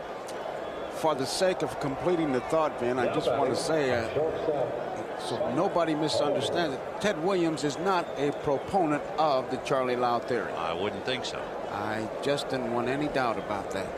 When Carter goes to Fenway Park, it will be almost blasphemy to call him the kid. I mean, you can't call anybody the kid in Fenway. There's only one kid. That's right. Only one.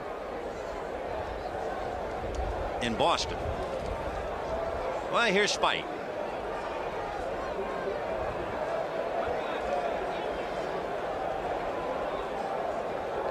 The biggest game that Spike had this year, when he scored 6 runs in a game.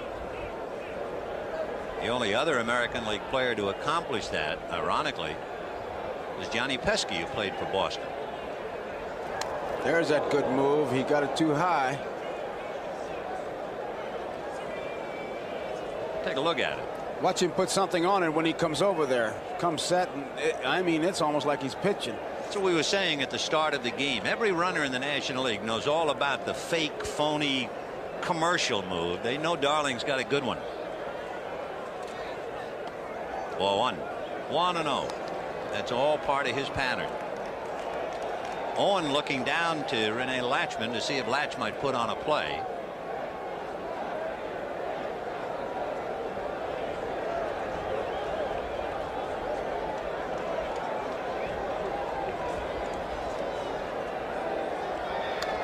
They have a feeling that there might be a hit and run play on, and Henderson looks like he's braced and at the ready.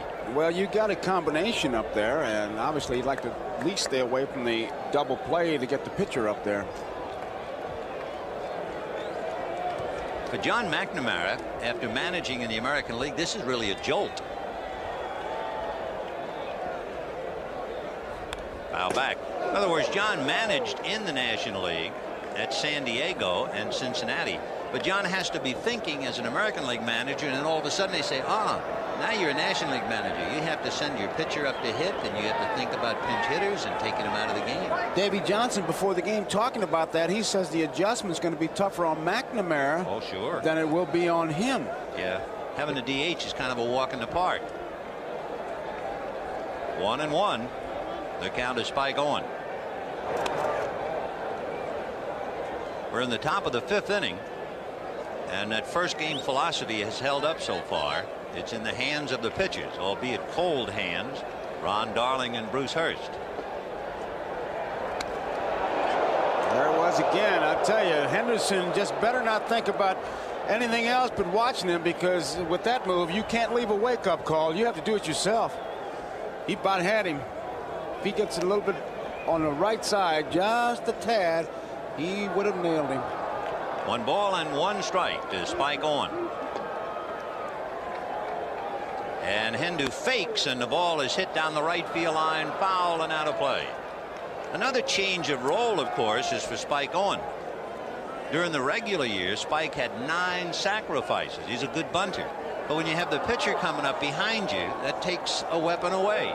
Certainly at Shea, not at Fenway. 1-2 the count. 1 out, 5th inning.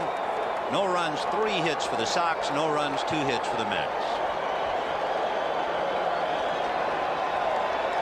Dave Henderson. We said he had a tender right knee, but he looks like he's in the mood to do some running.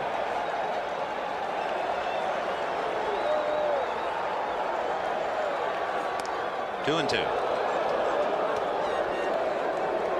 Again, we repeat, the Red Sox had the fewest number of stolen bases in the major leagues for the 4th straight year. Henderson really giving Latchman a long extra look, and those are the kind of things that when you're watching the base runner, the flag goes up. You say, uh-oh, be careful. 1 out.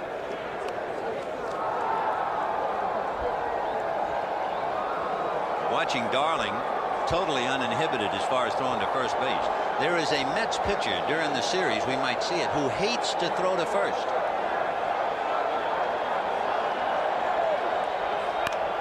Hit in the air, and Lenny Dykstra's right there.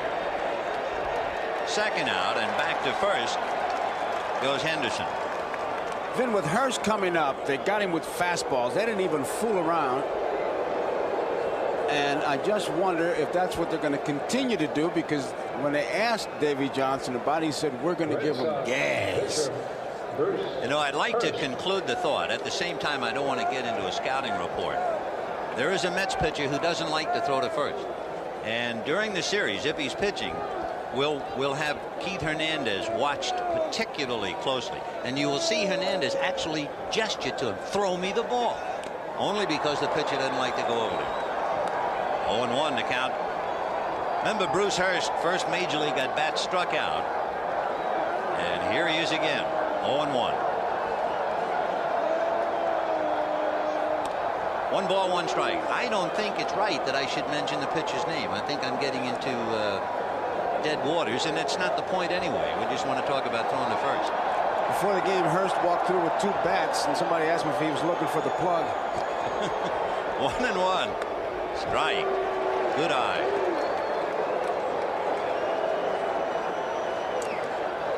I can hear him saying, what a time to swing the bat.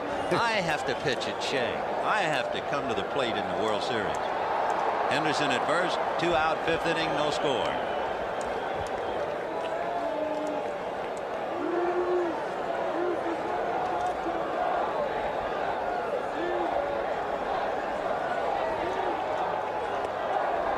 See if his top hand comes off the bat.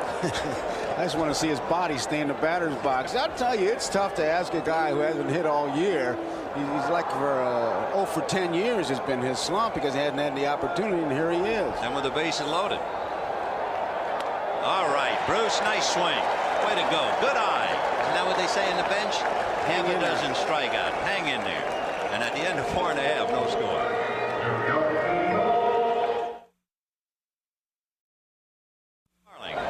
Will start it off. Darling struck out in the 3rd inning. Before that pitch, Vin, Hurst had made 76 pitches, 48 strikes, 28 balls, 10 of 17 first pitches for strikes. And there's a drive into the alley in left center. Coming over, however, to handle it is Dave Henderson. So Darling, who, as we mentioned, is a pretty good hitter, hit that hard enough, but Hendu ran it down. 1 away. They'll give him a chance to get to the bench as we watch this. He really breaks into the hole in good shape, Henderson, and really has to wait for it as it dies. Now, we told the people how much Minuet paid for Manhattan. Yep. Who's the pitcher? What, who doesn't like to throw Who to doesn't first? like to throw to first base? What am I going to get? $24. And a picture of you in uniform? Yeah, in uniform. That'll Cardinals. clinch the deal. Okay. Here's Mookie Wilson. Sid Fernandez hates to throw to first, the left-hander, the happy, pleasant, good-natured Hawaiian. There he is. And Keith actually has to gesture. Come here, come over to me. That's not really new. I'm telling you, we had a pitcher at Pittsburgh. When they asked him why he didn't throw it, he gave a great reason. He said, I don't want to expose my bad move. Okay. 1-1, ball 2. I know the scouting report years ago on Kurt Simmons was that he hated to throw to first. So you'd think a left-hander would find it very easy. But if you have a bad move, why show it to him? That's right. 3-1. Well, if one thing, the Red Sox might or might not try to exploit a pitcher who doesn't like to throw to first, since running is not that much a part of their game. Hit to right field. Evans fading, and Dewey is there. So 2 down in the 5th inning. No score, and the batter will be Len Dykstra. Here's what Dykstra does to a ball club. Now, there are 2 outs. Nothing has happened yet. And you say to yourself when he walks up there, even with 2 outs, he might bunt to try to get something started. So he gets you thinking. He's already pulled Wade Boggs in close at 3rd. So he's got you thinking before he gets in that batter's box, and that's always a plus for your ball club when you got a guy like that. He is listed at 5'10", but there are those who tell you he's 5'8" on his toes. But when you see a kid like Dykstra, you remember that old line about little guys must prove they can play. Big guys have to prove they can play. That's right. Well, he has proven he can play. I tell you, I've seen it. I've seen little guys hit the ball over the fence 4 or 5 times in batting practice or tryout camp. They'll say, I'd like to see him do that again. Some big donkey will get up to pop it up and say, boy, if he ever gets a hold of one, look out. That's right. 0-2. He's listed at about 160 pounds. Ball 1. When he hit that home run against Dave Smith to win the game and set this place on its ear. He had that great line, did it ever happen to you before? And he said, yeah, playing with my brother in a game called Stratomatic, where you roll the dice and then whatever the dice show, you make that play off a card. Deuce is wild on Dykstra. Bottom of the 5th, no score.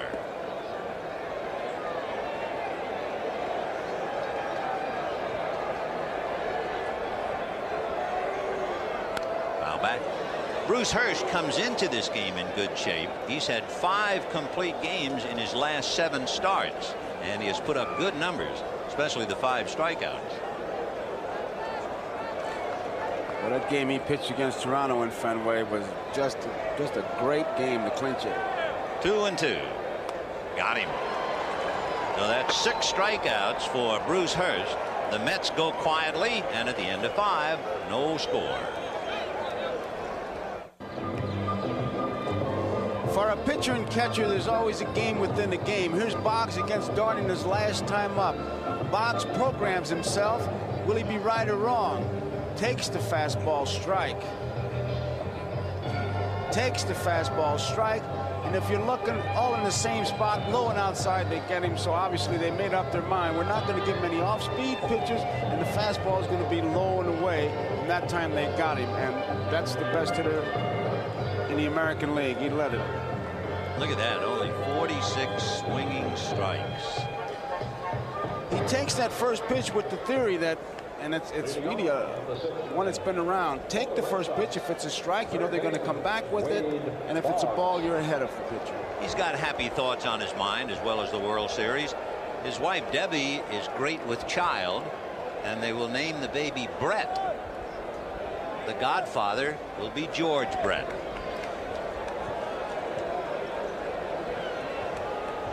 Ball 1.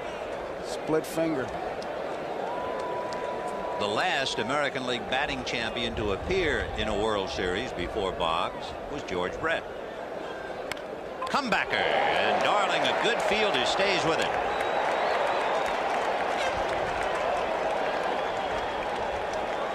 Boggs uses the center of the diamond and hits it right back to Darling. Boy, and on a cold night, he's going to feel this. He's in pretty good position. He got that right on the fingertips. You could see even before he threw it, just kind of flicked that glove as if to say a little stinger there. Here's Marty Barrett, who's the best bunter on the team. Knight comes up a step about even with the bag at 3rd. Ball 1. You could see him looking around too, Vinny, to see where the defense was. And also, remember, it was an outside pitch that got him the last time, and that's the one pitch he likes to protect himself against. You got to like this guy. 2-0. Those who watch the Red Sox every day, all year long, did not find it that surprising that Marty Barrett would win the MVP. And very humbly, Marty said, hey, there's so much attention paid to Boggs and Rice, and I get all those 3-1 fastballs. I just can't. I'm riveted to that back foot. It's a definite move. With this shot, you see it, and you ask him why. 2 balls, 1 strike. 1 out, 6th inning, no score. Fouled away. He might have been trying to take a shot to right, and the count 2-2. He hit .367 in the LCS. He had 39 chances without an error. Watch the back foot. Watch it. There it goes. Now, there has to be a reason, but we can't figure it out. Just timing mechanism, I guess. No, he doesn't know why he doesn't know. No. That's 2-2. great. Don't change. All 3. I remember interviewing a pitcher after a shutout once. Before every pitch, he grabbed the back of his shirt. Every pitch. And when I asked him why he did it after the game, he said, I don't do that. I said, you did it every pitch. He said, I didn't know that. 6th inning, 1 out, no score. And Jim Rice, along with his thoughts, he's due to hit 4th in the inning. 3-2. Fastball hit in the air to right center, but Strawberry is going to be there to handle it. 2 down in the 6th. So Barrett going with the pitch the other way, and that'll bring up Bill Buckner. Now batting, first baseman Bill Buckner. Bill Buckner grounded into a double play in the 1st inning, and then literally threw his bat at the ball in the 4th inning and singled to left. Got as far as second base on a wild pitch.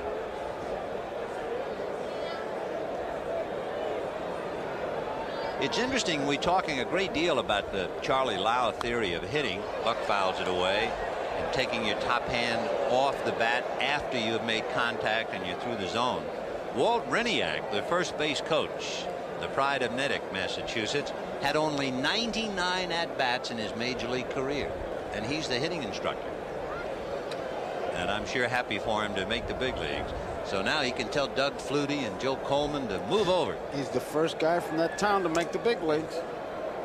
Make the series. I mean the World Series. Yeah. 0-1. Joe Coleman pitched for Detroit, so he got a little taste of big league action. You know, when you talk about him, how many times at bat in the big leagues, how about when Mike Jorgensen was released by the Cardinals because he couldn't hit, they made him the minor league hitting instructor. So you don't hire a guy by his averages. No. It's what he knows. And what kind of a teacher he is. Do as I say, not what I do. 0-2 the count to Billy Bucks with 2 out in the 6th. No score.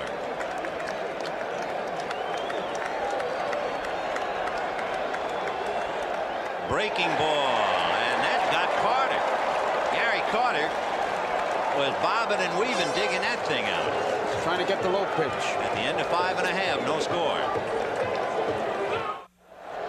In the bottom of the 6th inning, no score in the ball game. Keith Hernandez followed by Gary Carter and then Darryl Strawberry.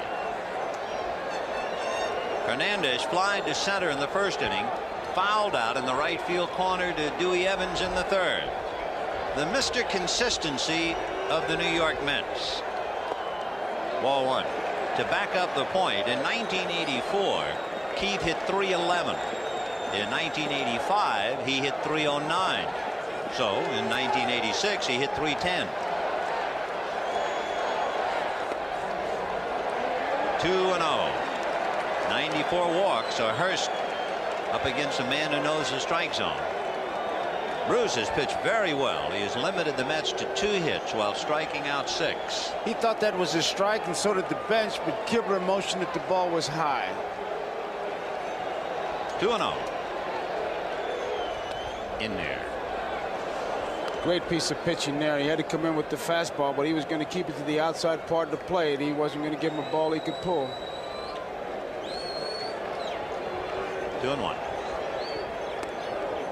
Just missed.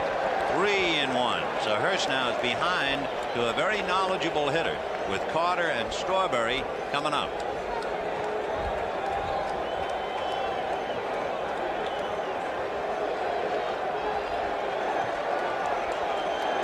Three balls, 1 strike. And that's what he did all year long. Opens up the inning with a walk.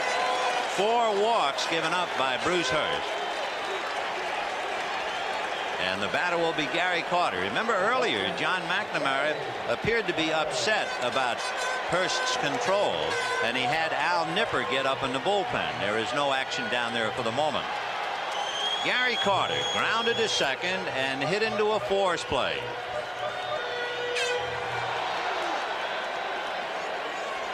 All year long, the big question was, would Carter's knee hold up? And it did. A busted bat hit up the middle for a base hit. Hernandez to second and holding. So Carter shatters his bat and gets a base hit to center.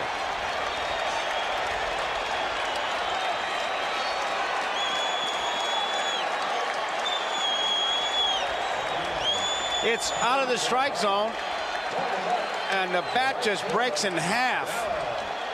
How did he break the bat hitting it off the end of the bat? You'd think it would break it when you jam it. No, end of the bat will do that. I guess if he can swing it as hard as he can. He didn't swing that hard at that, though. It just hit right off the end of the bat. They're just not making trees like they used to. Steve Crawford gets up in the Boston bullpen. 2 on, nobody out. Strawberry, Knight, and Tuffle due up. There's Steve.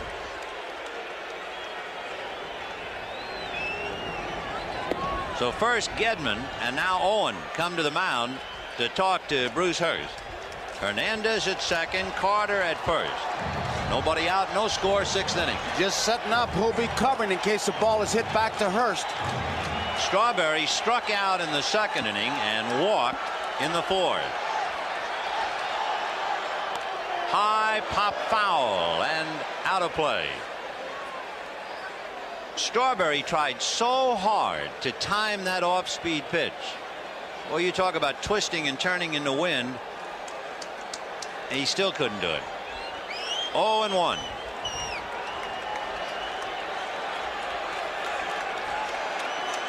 Boggs about even with the bag. The outfield is straight away, pinching the middle, so they're giving him the lines.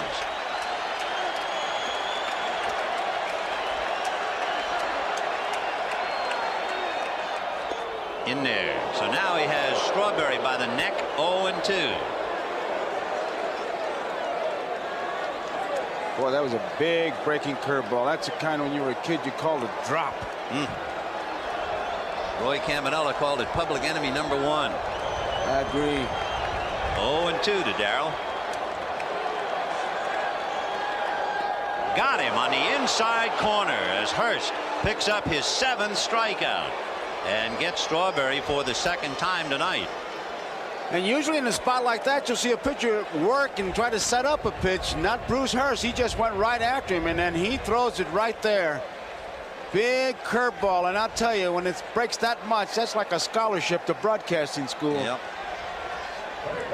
1 away, and here's Ray Knight. Interestingly, he had an unusual game in July against the Astros. He struck out 4 times against left-handed Jim DeShays, and in the 10th inning hit a home run against left-handed Frank DePino for a tie and win it 6-5. Hot one to third. Boggs down to 2nd for 1. On to 1st. Double play. No runs. 1 hit, 1 left. We got a dandy, and we'll be right back after these messages from your local station.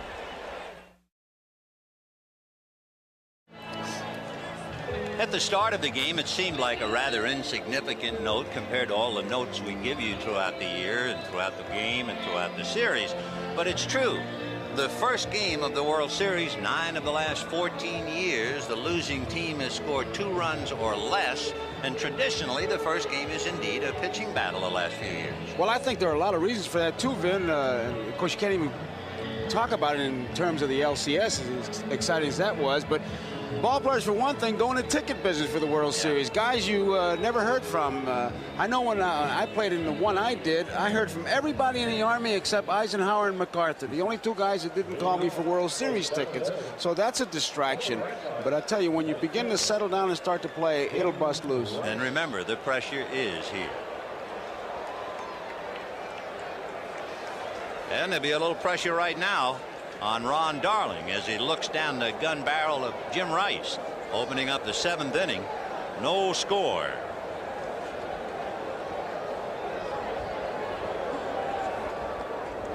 Rice doing what he did so often against the Angels, chasing that breaking ball in the dirt. But if you make a mistake, bingo. 0-1. Each side with 3 hits. 1 ball, 1 strike. And you might have noticed Carter gesture with his arm once for Darling to get his arm up a little bit, dropping it, which is what happens when fatigue begins to set in. 7th inning.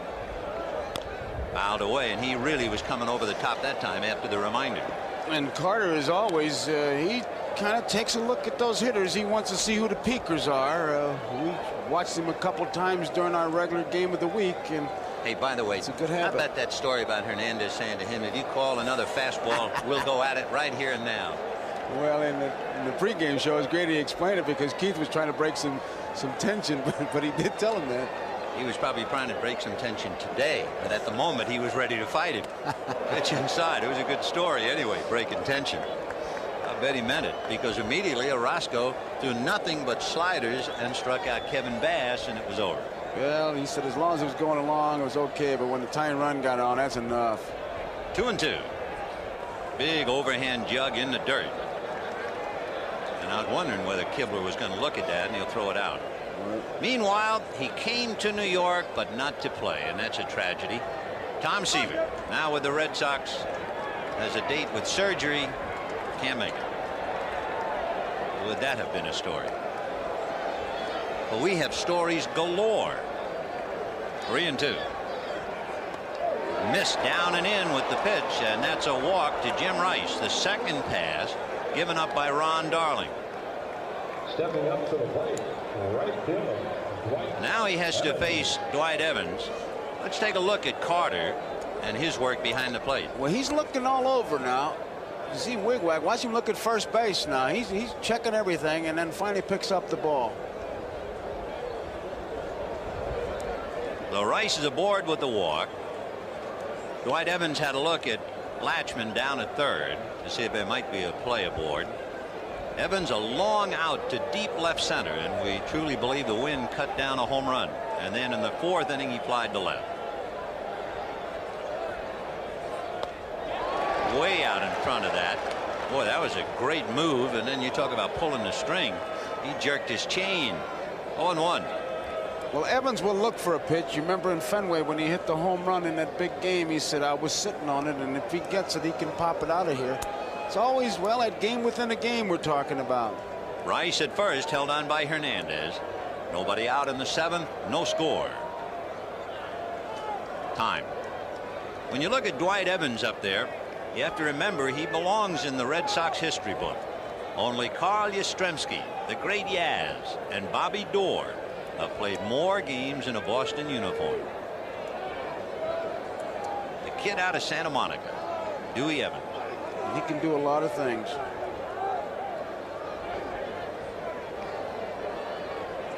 Boy from Honolulu by way of Millbury. Fouled off. 0-2. On deck, waiting his turn to have a rip, Rich Gedman. And again, we'll have that wonderful battle of the former high school kids, Darling and Gedman. 0-2. Darling, his wife, a most successful model in New York. Handsome kid. Majored in Southeastern Asian history when he was at Yale.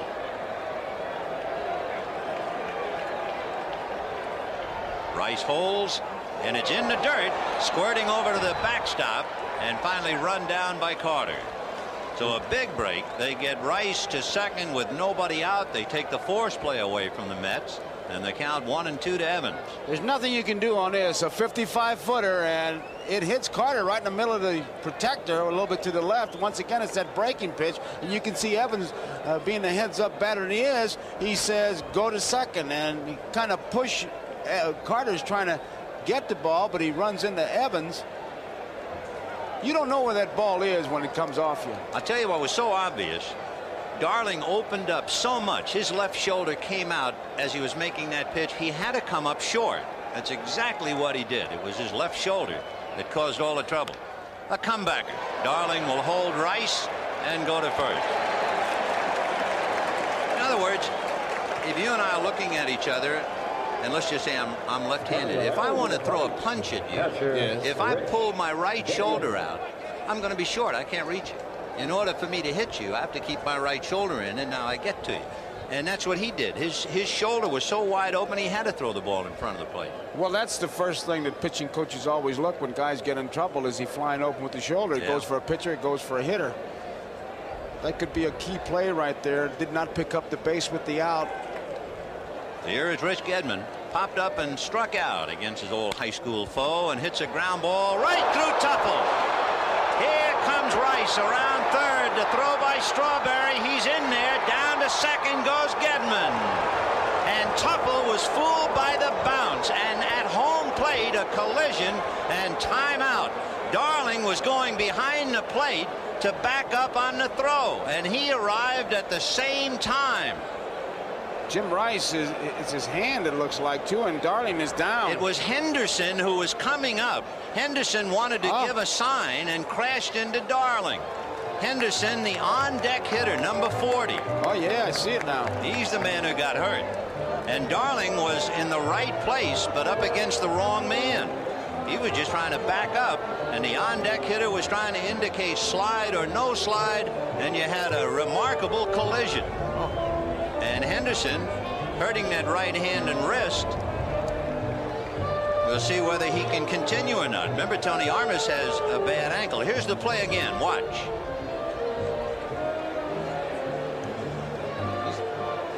See, Henderson and Darling have already hit each other because Darling was in motion to get behind the plate, and Henderson was trying to get up there and indicate to Rice whether to slide or not. Boy, there's one for the books. That is really a freaky play. Meanwhile, Tuffle will draw an error, completely fooled on the erratic bounce. There's the collision. Now let's take a look at the ground ball, and you'll see what happened to Tuffle. He's down there, just didn't come up. We talked about the possibility of the bad hops, and he was there in front of it. And the throw, it misses the cutoff man. That cost him a base, and the man who showed real disgust was Hernandez, the cutoff man.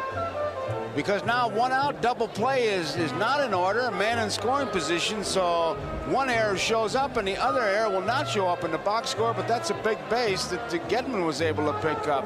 Well, Henderson, who looks like the truck broke down on the way to the ballpark, is going to try and stay in there. That was a freaky play. I've never seen it.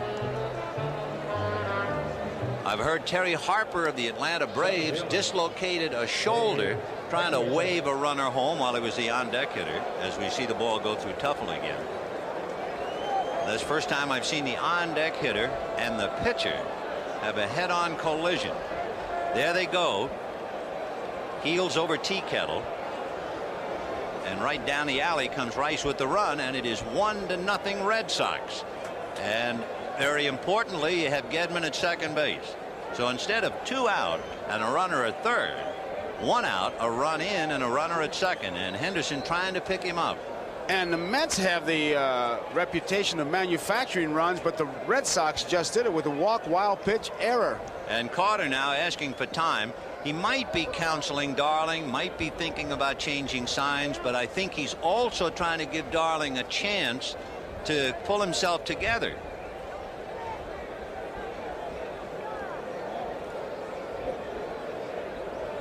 It was Henderson who appeared to be the more injured of the two. It was his right hand and wrist. But Darling took a pretty good blindside hit as he was in motion trying to get behind the plate to back up. Dave Henderson flied to center and singled to center, 1 for 2. 1-0 Red Sox, 7th inning. Fouled away. And remember, tomorrow night it's the dream matchup. Dwight Gooden and Roger Clemens. Roger Clemens had a great line as we look at Gooden when they asked him about pitching against Gooden. Clemens says, I'm not pitching against Gooden. I'm pitching for the Red Sox against the Mets. 0-1 to count. Fouled away. That line is more applicable, however, in the American League than in the National League, because he will be pitching to Gooden just as Dwight will be pitching to him. 0-2. Dave Henderson. Boy, what a glorious moment, huh? After the ball that Gritch hit went off his glove over the fence, he comes back to hit that big one in the ninth. Check 1-2. Rich Gedman standing at second base. He has shucked the shin guard that he wears when he's hitting.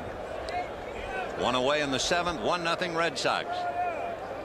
Jim Rice talking about Henderson making a good blocking back, I think.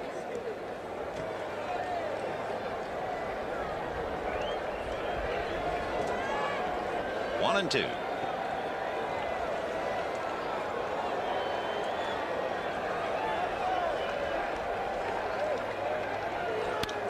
High pop fly into shallow right. Hernandez looking for Strawberry, tagging up his Gedman, but I can't believe he's going anywhere, and he's not.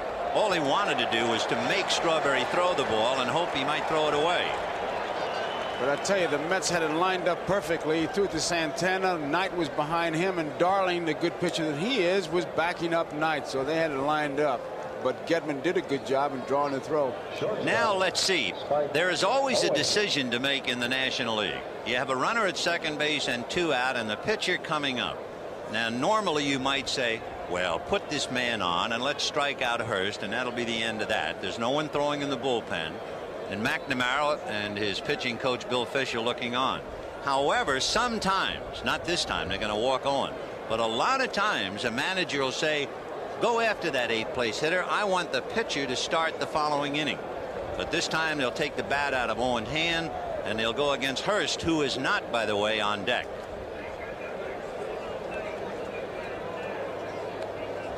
So it's been a tough inning for Ron Darling, opening up with a walk to Rice, then the wild pitch, the error by Tuffle, and now the intentional walk to Owen.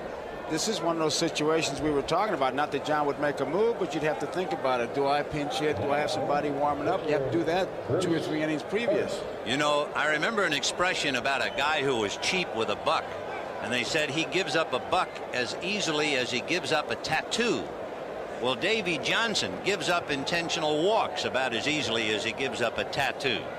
The Mets walked only 29 hitters intentionally all year, and no other National League team issued less than 55. Ball one. So it's a little rare to see him do it. That it is. Now they've been able to get him with nothing but fastballs. He's looking for his first major league hit. If he'd get one here, it'd be a triple celebration. 1 ball and no strikes to Bruce. Foul back. Hey, now he made contact. He broke the slump right there. He just broke the slump. Tried. His brother, who said, "Don't embarrass the family." He got a piece now of you it. didn't have to put that up there. What an awful thing to put up. Struck out every time at bat in the big league. The Bruce Hurst Marching and Chowder Society will not accept that graphic. 1-2. Hang in there, Dewey says, and Bruce wants to say, I am. I'm trying. Foul. So he's made contact twice. Pitchers use the theory, I'm going to swing, and if the ball happens to be there where the bat is, look out. Tell you one thing, I'm amazed that Strawberry's playing as deep as he is in right field. He plays deep for everybody. I guess that must be a nightmare if he thinks Hurst's going to hit one over his head. See you later, Bruce. However, a big run on a couple of walks and Tim Tuffle's error. And at the end of 6½, Sox 1, Mets nothing. The emerald green ring that is Shea Stadium, nestled amongst the lights of Flushing in Queens, New York. And now things are starting to build. 7th inning, 1-0 Red Sox. Well, we'll see about that. I guess one of the great cliches as you look at Roger McDowell loosening up, and you hear it so often. How many times have you seen a player who makes a great defensive play lead off the inning? Well, okay, we can take that and turn it inside out, because here's Tim Tuffle, whose error gave the Sox the run. Tuffle singled to left in the 2nd inning and struck out in the 4th.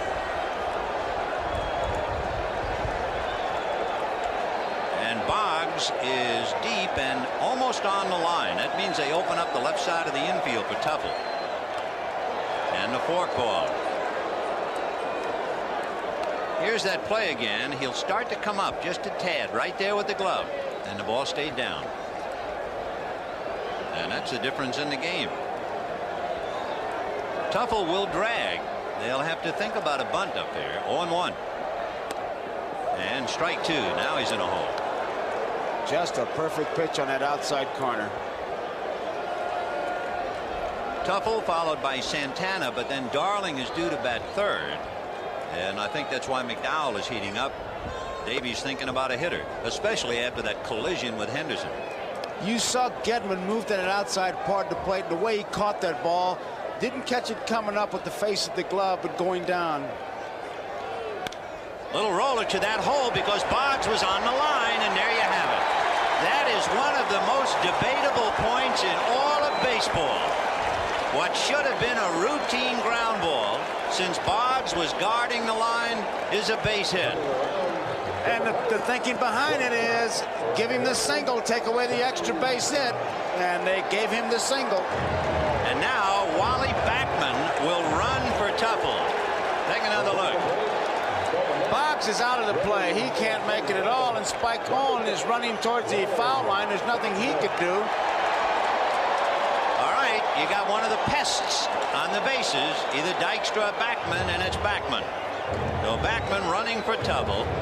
Then Santana and a hitter for Darling, perhaps. Darling is on deck. Santana hit back to the box and flied to center. He had a chance to pick up a run. He flied to center and left Strawberry at second in the fourth inning. So we'll watch Backman, and so will Hurst. 1-0 Red Sox in the seventh.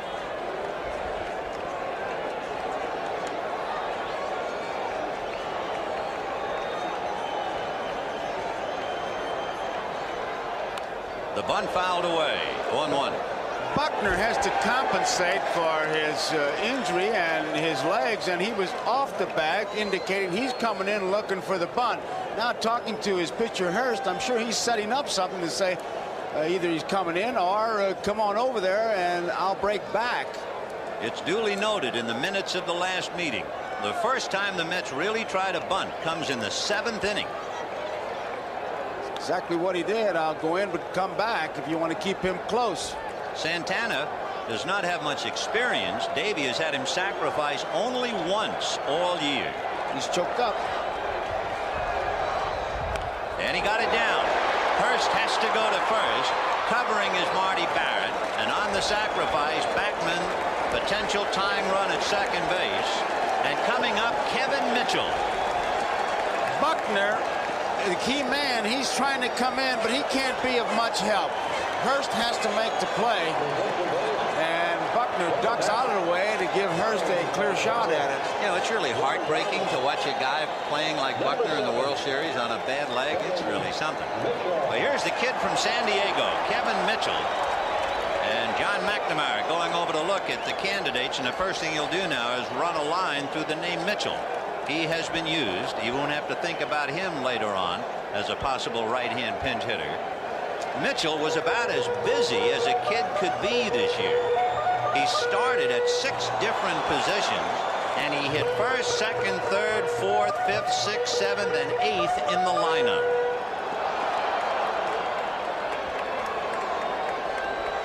So Kevin Mitchell out of San Diego hitting for Ron Darling. And if you're wondering, Boggs is still guarding that line. That's the strategy that the Red Sox will use. There you see him.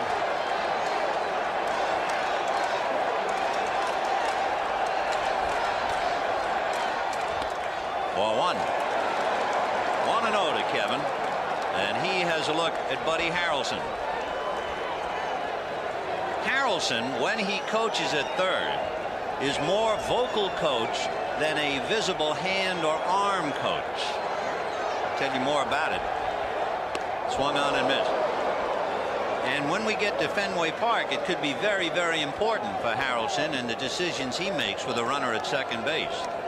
What he will do on a base hit, he will run at the bag so that the base runner will pick him up running towards the bag, and then he hollers either "you've got to go," meaning to score, or "no, no, no," and he'll hold him at third. 1-2, foul ball. Dangerous way to coach. Yeah, it is. I said to him, "You mean to tell me with 55,000 people screaming at Shea Stadium, you're hollering no or go?" And he said, "It's the rhythm. They know I always say you've got to go." 1-2. He's been very successful. He's a good third base coach. He's very active, as you can see, out of that box. 1-2 to Kevin Mitchell. Backman the tying run at second, 1 out.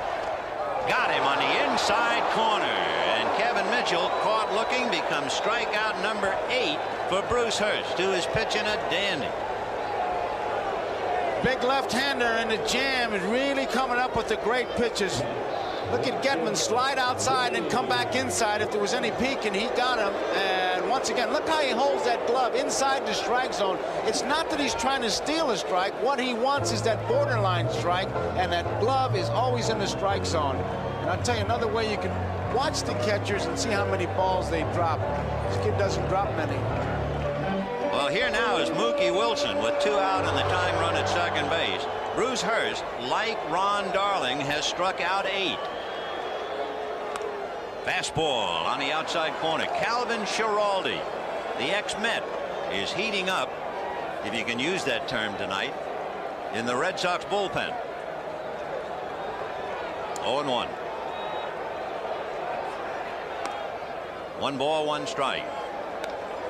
The difference in the game is in that error column. The Mets, who made just 1 error in the League Championship Series, make an error that has changed the game around. Hurst wants to make sure that the right side of the infield is set properly. Evidently somebody in the bench hollering to Buckner where to play, and Marty Barrett. So they're afraid Wilson will go the other way. 1-1. 1-2. He was trying to pull that pitch, and there's no way he's going to hit it. Impossible. It was a good pitch to the outside part of play, maybe even out of the strike zone. 1-2 the count. 2 out in the 7th. 1-0 Red Sox. And it's the beginning of the first-time World Series managers to begin to sweat. 2-2. You took that we took that shot of McNamara in the background. You saw the blue book. That's the scouting report. There it is. And they're just constantly checking it. 2 balls, 2 strikes, and 2 out to Wilson, who is 1 for 3 tonight. Backman the tying run at second. Ground ball smothered by Boggs. On his feet, throws him out. Fine play by Wade. He was able to move and get the one that he couldn't get on Tuffle. And the tying run is left at second, and it's 1-0 Sox. Here's the big play of the game so far. Boggs guarding the line, gets a good jump down on his knees, makes the long throw. It's almost like Boggs is saying, well, if I'm not going to get any hits, nobody else is going to get any. He set himself, and down he goes in the webbing. That's the key play so far.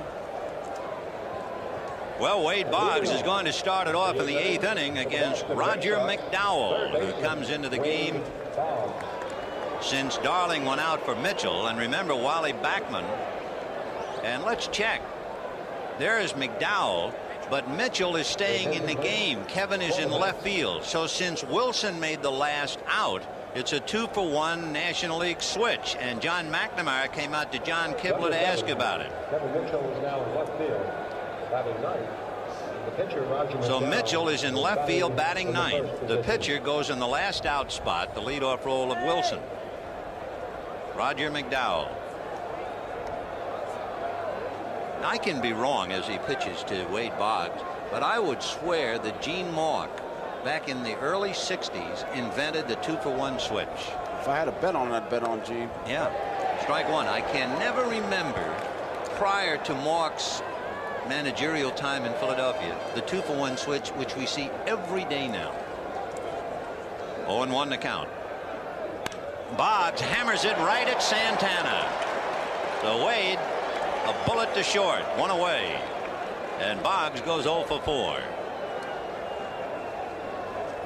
Roger McDowell is a youngster out of Cincinnati who set a Mets club record Second He was baseman, in 75 games, and he tied with Toronto's Mark Eichhorn for the major league lead with 14 relief wins. He also had 22 saves. He is basically a sinker curveball pitcher. And here's Marty Barrett, singled, struck out, and flied to right. When you talk about a sinker ball, you'll see it.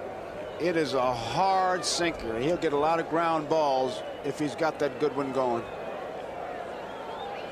There's a sinker and a comebacker.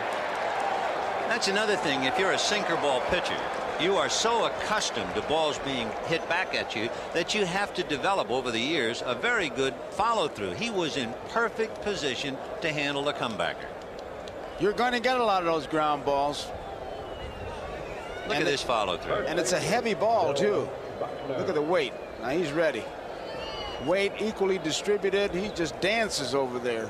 Textbook. 2 down, and Bill Buckner, who has the admiration of everybody, including the opposing players. He is hit into a double play, single to left, and struck out. 1 for 3.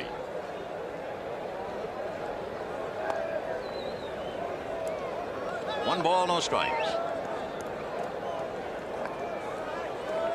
On deck, Jim Rice, who has scored the only run of the game. There he is. 1-0. 1-1.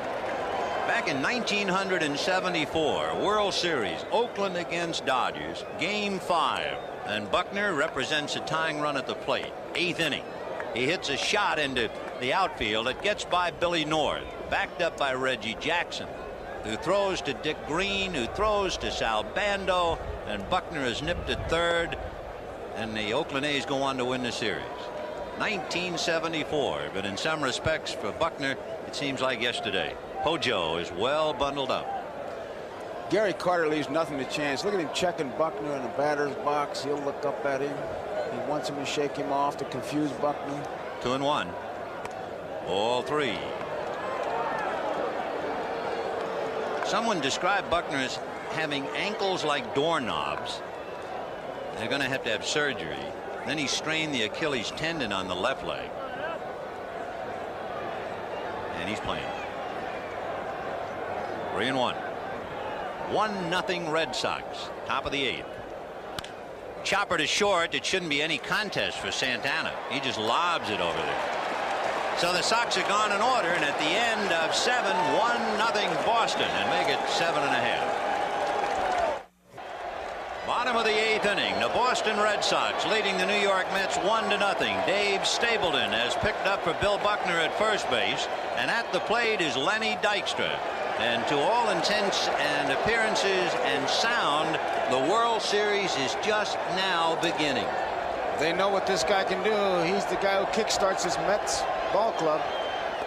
Right. Bruce Hurst has been magnificent. He's allowed 4 hits. He has struck out 8. Darling pitched right along with him, but the error by Tuffle is the difference in the game. 1-1 to Len. Ball 2. He had Wade Boggs on the move with that fake bunt, and he brought Stapleton up. So the corners were on the move. Well, 2-1. He's got Boggs in close to begin with. As soon as he left the bench, Boggs went in about 10 steps, as he should.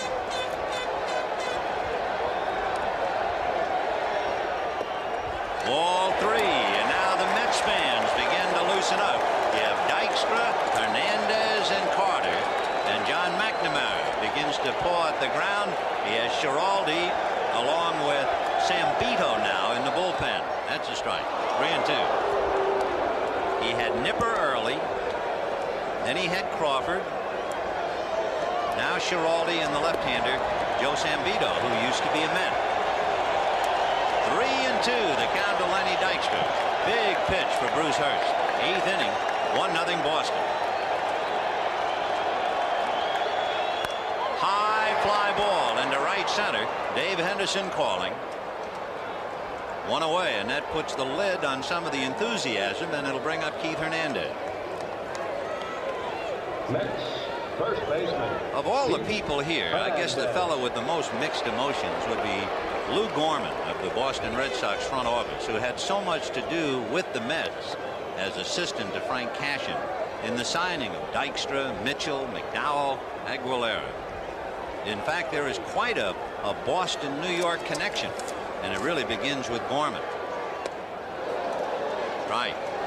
That was Hernandez's home run swing. He's going to try to tie it up. It's a situation where you have to try to get the extra base hit. You remember that rip he had on the ball caught by Dwight Evans back in the 3rd inning. And he goes the other way, but it's just a fly ball to Rice. So 2 down in the 8th inning. And Gary Carter coming up. Carter grounded to second, hit into a force play, broke his bat, and singled to center in the 6th inning. The Mets have had opportunities. 1st and 2nd with 2 out in the 2nd. 1st and 2nd with 2 out in the 3rd. A runner at 2nd with 1 out in the 4th.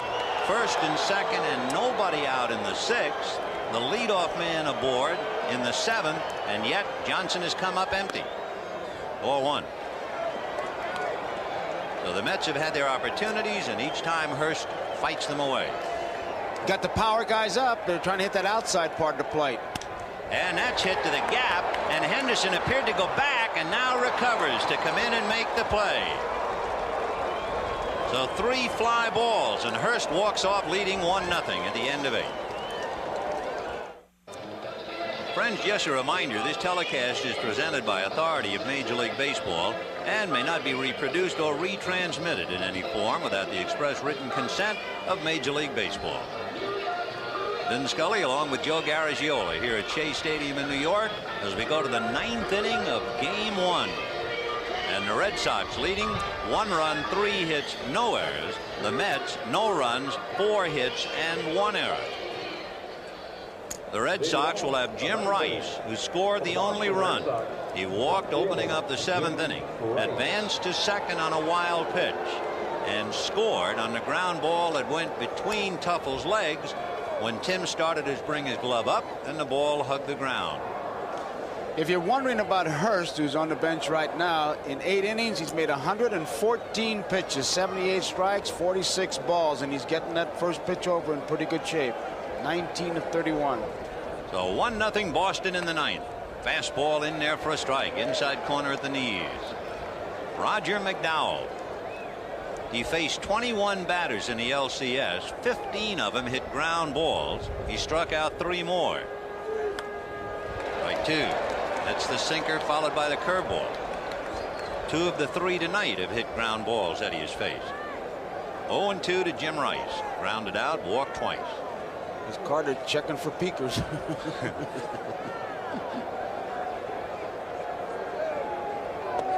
0-1.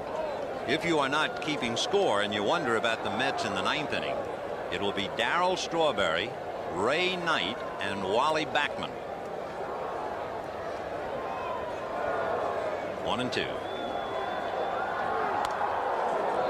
Just missed. 2-2. Boy, that's a tough pitch to take. Wow. Well, sometimes when you take a pitch, you're completely fooled and you just want to look cool, like I had it all the way. That does happen. John McNamara trying to get a jump on the Mets and Davy Johnson. 2-2. Fouled away. Of course, no matter the outcome tonight, everyone, including Mel Stottlemyre, the pitching coach, and Davy Johnson, will have to think about that dream matchup tomorrow night. Roger Clemens versus Dwight Gooden in the Big Apple. Wow.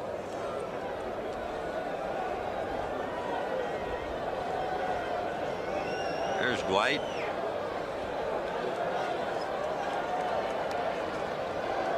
Two balls, 2 strikes to Jim Rice.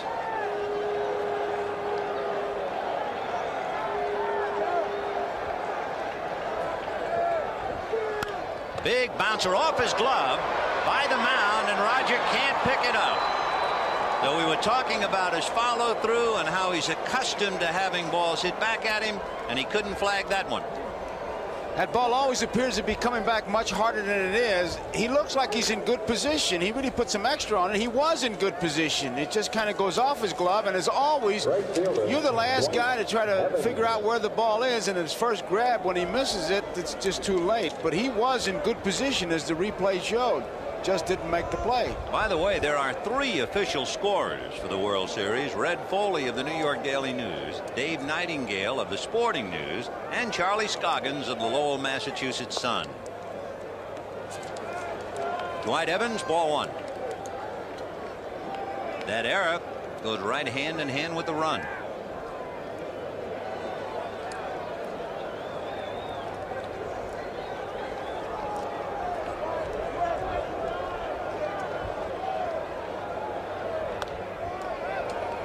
Balls, no strikes. Here's where Evans really becomes dangerous, because he can look for his pitch and he can handle it. 1-0 Red Sox, top of the 9th. He is a very good low ball hitter. That's what makes this confrontation so tough. You have a sinker ball pitcher and an extremely good low ball hitter. You're talking about strength against strength. Carter makes a nice play, almost backhands it like a first baseman. That particular pitch looks like McDowell really overthrows it, because he's not usually that wild. I mean, he misses by a big margin, and Carter backhands it, makes a good play. Evans looking down at third base. He'd like to have that green light on 3 balls and no strikes. Hernandez got the green light. He is, according to the scouting reports that I've read, Dwight Evans is considered the best 3-0 hitter on the Red Sox team.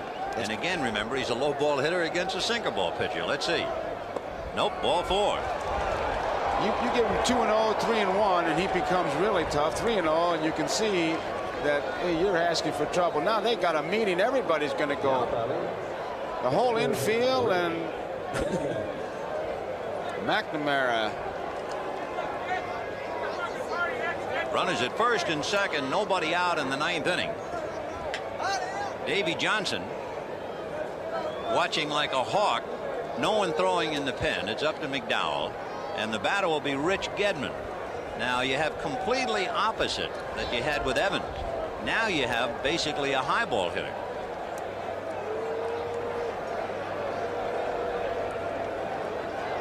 You'd have to be looking for a bunt.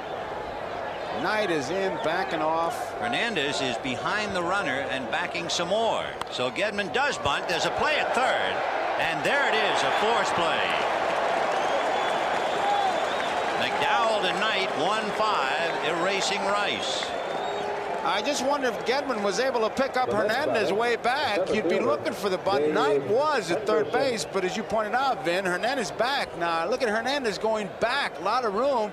Starts in and down he goes, because he's caught completely by surprise. But Gedman's bunts right back to the pitcher McDowell. Easy play at third base. If Gedman bunts the ball the other way towards first, that's right, the bases are loaded. He could have had a base hit if he'd had his shin guards on. So with 1 out, runners at first and second, 9th inning, 1-0 Red Sox. Here's Henderson, fly to center, single to center, fly to right. And he and Ron Darling were in that strange collision behind the plate. You have Gedman at first and Evans at second, 1 out in the 9th.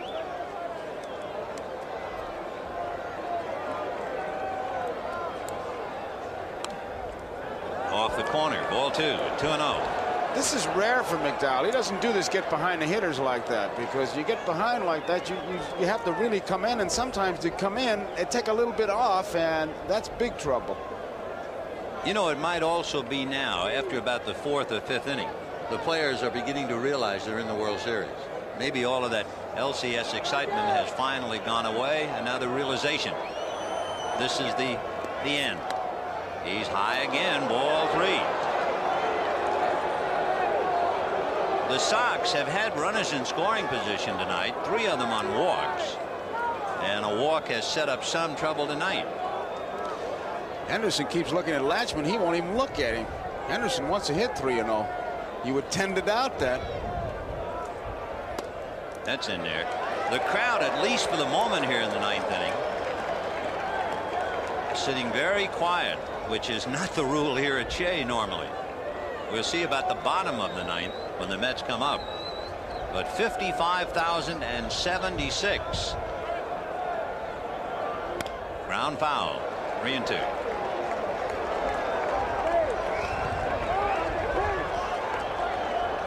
Henderson trying to give Bruce Hurst a little cushion, trying somehow to give him an additional run to lean on in the bottom of the ninth. With one man out, McNamara's got a decision. Do you start your base runners? And the strikeout, throw them out, and you're out of the inning. Ground ball, you're out of the inning. So Johnny Mac's got to make a big decision here. And Spike Owen on deck. I would say they're going. Runners leading, runners hold. Ground ball to the hole. Base hit into left field. Evans to third.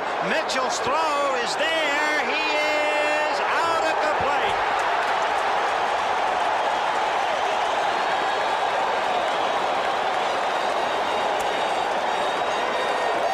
If he's running on that play, he makes it. But it was a decision Johnny Mac had to make. He decided to hold. Now the ball is a base hit between Knight and his shortstop, and Mitchell all the way on the fly. Watch Carter. He's got plenty of time, and he forces Evans to slide to the inside. And Evans never does get to the home plate. He forced him way in, and Evans really turns out to be an easy out. A matter of a couple steps. Starting the runner, yes. Didn't start him, no. Evans out at the plate. However, Gedman took the extra base and went to third. Henderson took the extra base and went to second. They are now going to walk Spike Owen. And Johnny Mac has another decision coming up. Do I hit for Bruce Hurst and come in with Schiraldi? Here's another look. Look at Carter force Evans to the inside, and he never gets to the plate. He just kept forcing him out. Good tag by Carter.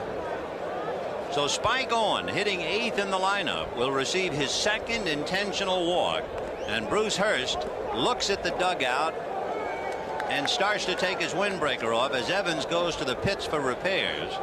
And it is still 1-0 Boston. And in a moment, Bruce Hurst is still looking for a decision, and they're calling him away. They're going for a hitter. The hitter will be Mike Greenwell, who is the only left-hand hitter on the bench available to McNamara. And John rolls the dice, trying to get a run or two. He will lift Hurst and then give the ball to Schiraldi. What a job turned in by Bruce. He went 8 innings, allowed no runs, 4 hits, 4 walks, 8 strikeouts. But of course, if it wasn't for the error by Tuffle, Ron Darling would be even with him. Of course, Schiraldi, the big man, and it's been often said, pitching will make a good manager. A good bullpen will make a great manager. And Johnny McNamara is depending on Schiraldi, who's just finished his warm-ups, and he's ready to come in. Down in the Mets bullpen, Jesse Orosco is throwing back of McDowell. So in the inning, the Sox have had 2 singles and 2 walks and have failed to score. The bases are loaded with 2 out, and here is Mike Greenwell trying to get them well off, and he lifts a fly ball to right center. Dykstra is calling that he has it, and the Mets dodge a bullet in the 9th. And at the end of 8.5 innings, as Bruce Hurst calls it a night, Shea Stadium wakes up. It is 1-0 Boston.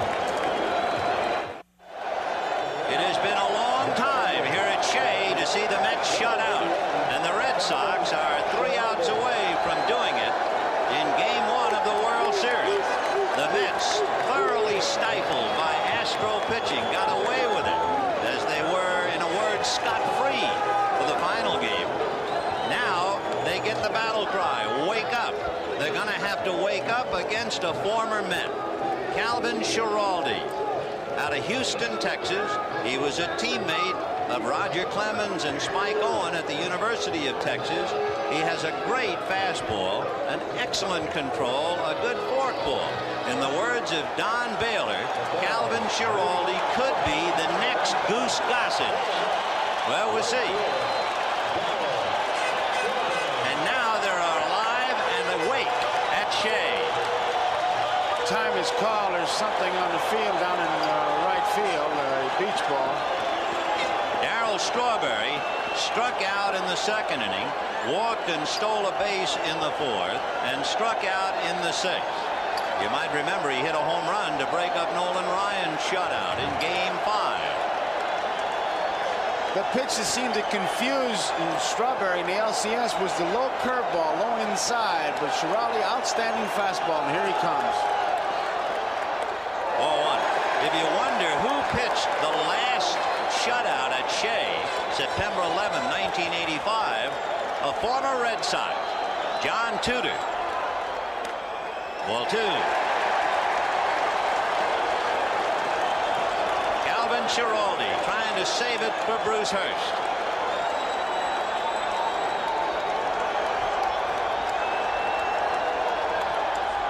Ball 3. All fastballs. Fasten your seatbelts now. 3-0 to Strawberry.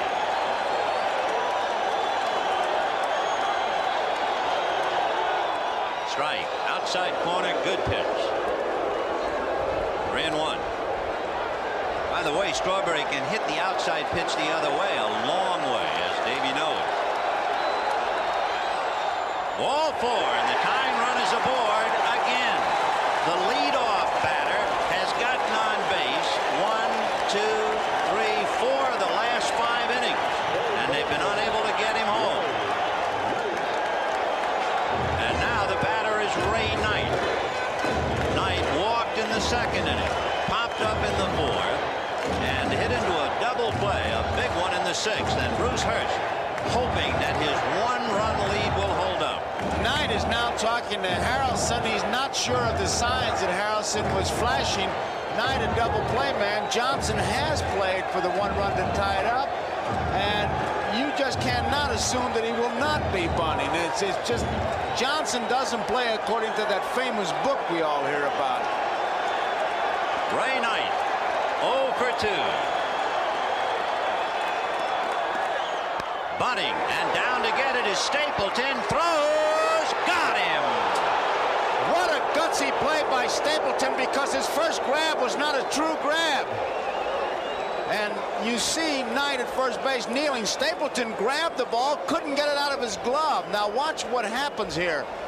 Knight bunts it where he should, first base, right-handed thrower, Stapleton. He can't get it out of the glove. He double pumps it and still guns it in time. If you'd like a footnote to chew on here in the ninth inning, the last time the Boston Red Sox won a World Series, they won the opening game against the Chicago Cubs in 1918. They won that opening game 1-0. The pitcher was Babe Ruth.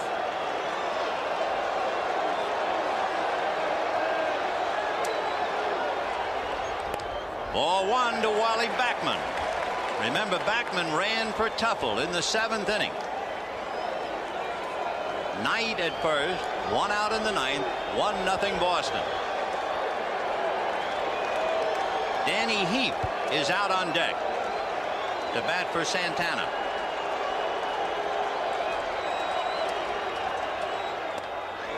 One and one. The only run in the game, a 1-out error by Tim Tuffle on a ground ball hit by Gedman that allowed Jim Rice to score from second, and Hurst is hoping that's enough.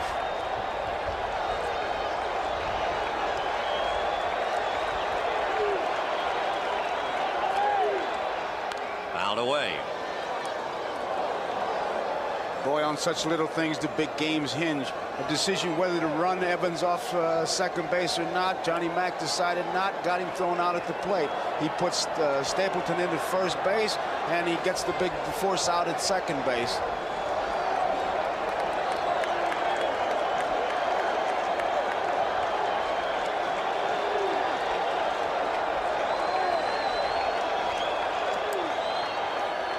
Off speed, ball 2. Well, what an emotional roller coaster Calvin Schiraldi has been on, as you see the on-deck hitter Danny Heap poised to bat for Santana. Will you ever forget the picture of Calvin Schiraldi with his face buried in a towel in Anaheim? 2-2.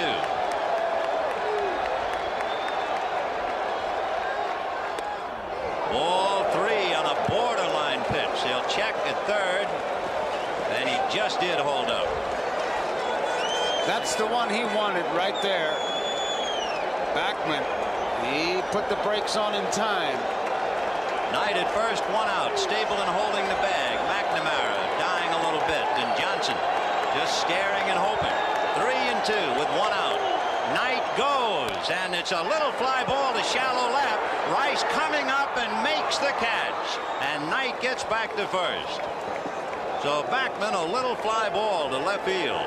2 down, and Danny Heap will bat for Rafael Santana. Schiraldi got that pitch in a great spot. He really tied Backman up to where Backman, trying to go to the opposite field, lifts it to Jim Rice. Big pitch. Now Gedman wants to talk to his pitcher, and I'm sure going over how to pitch to Heap. Stapleton now wants to see what's happening. It's only right that Danny Heap should come in this game. Remember, the Mets were shut out 1-0 in Game 1 of the League Championship Series. The man who shut out the Mets 1-0 was Mike Scott, who was traded by the Mets to Houston for Danny Heap. Knight at first, held on by Stapleton.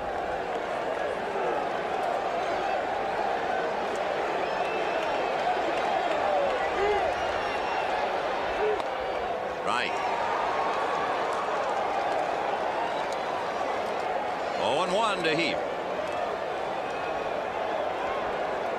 Danny is basically a low ball hitter. 1-1. It's strength against strength. Fastball hitter against fastball pitcher.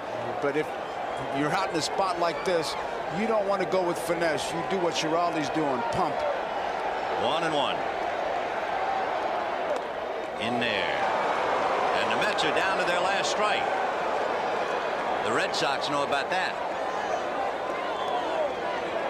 Hurst with his hands folded, almost in prayer. Bill Buckner sitting next to him.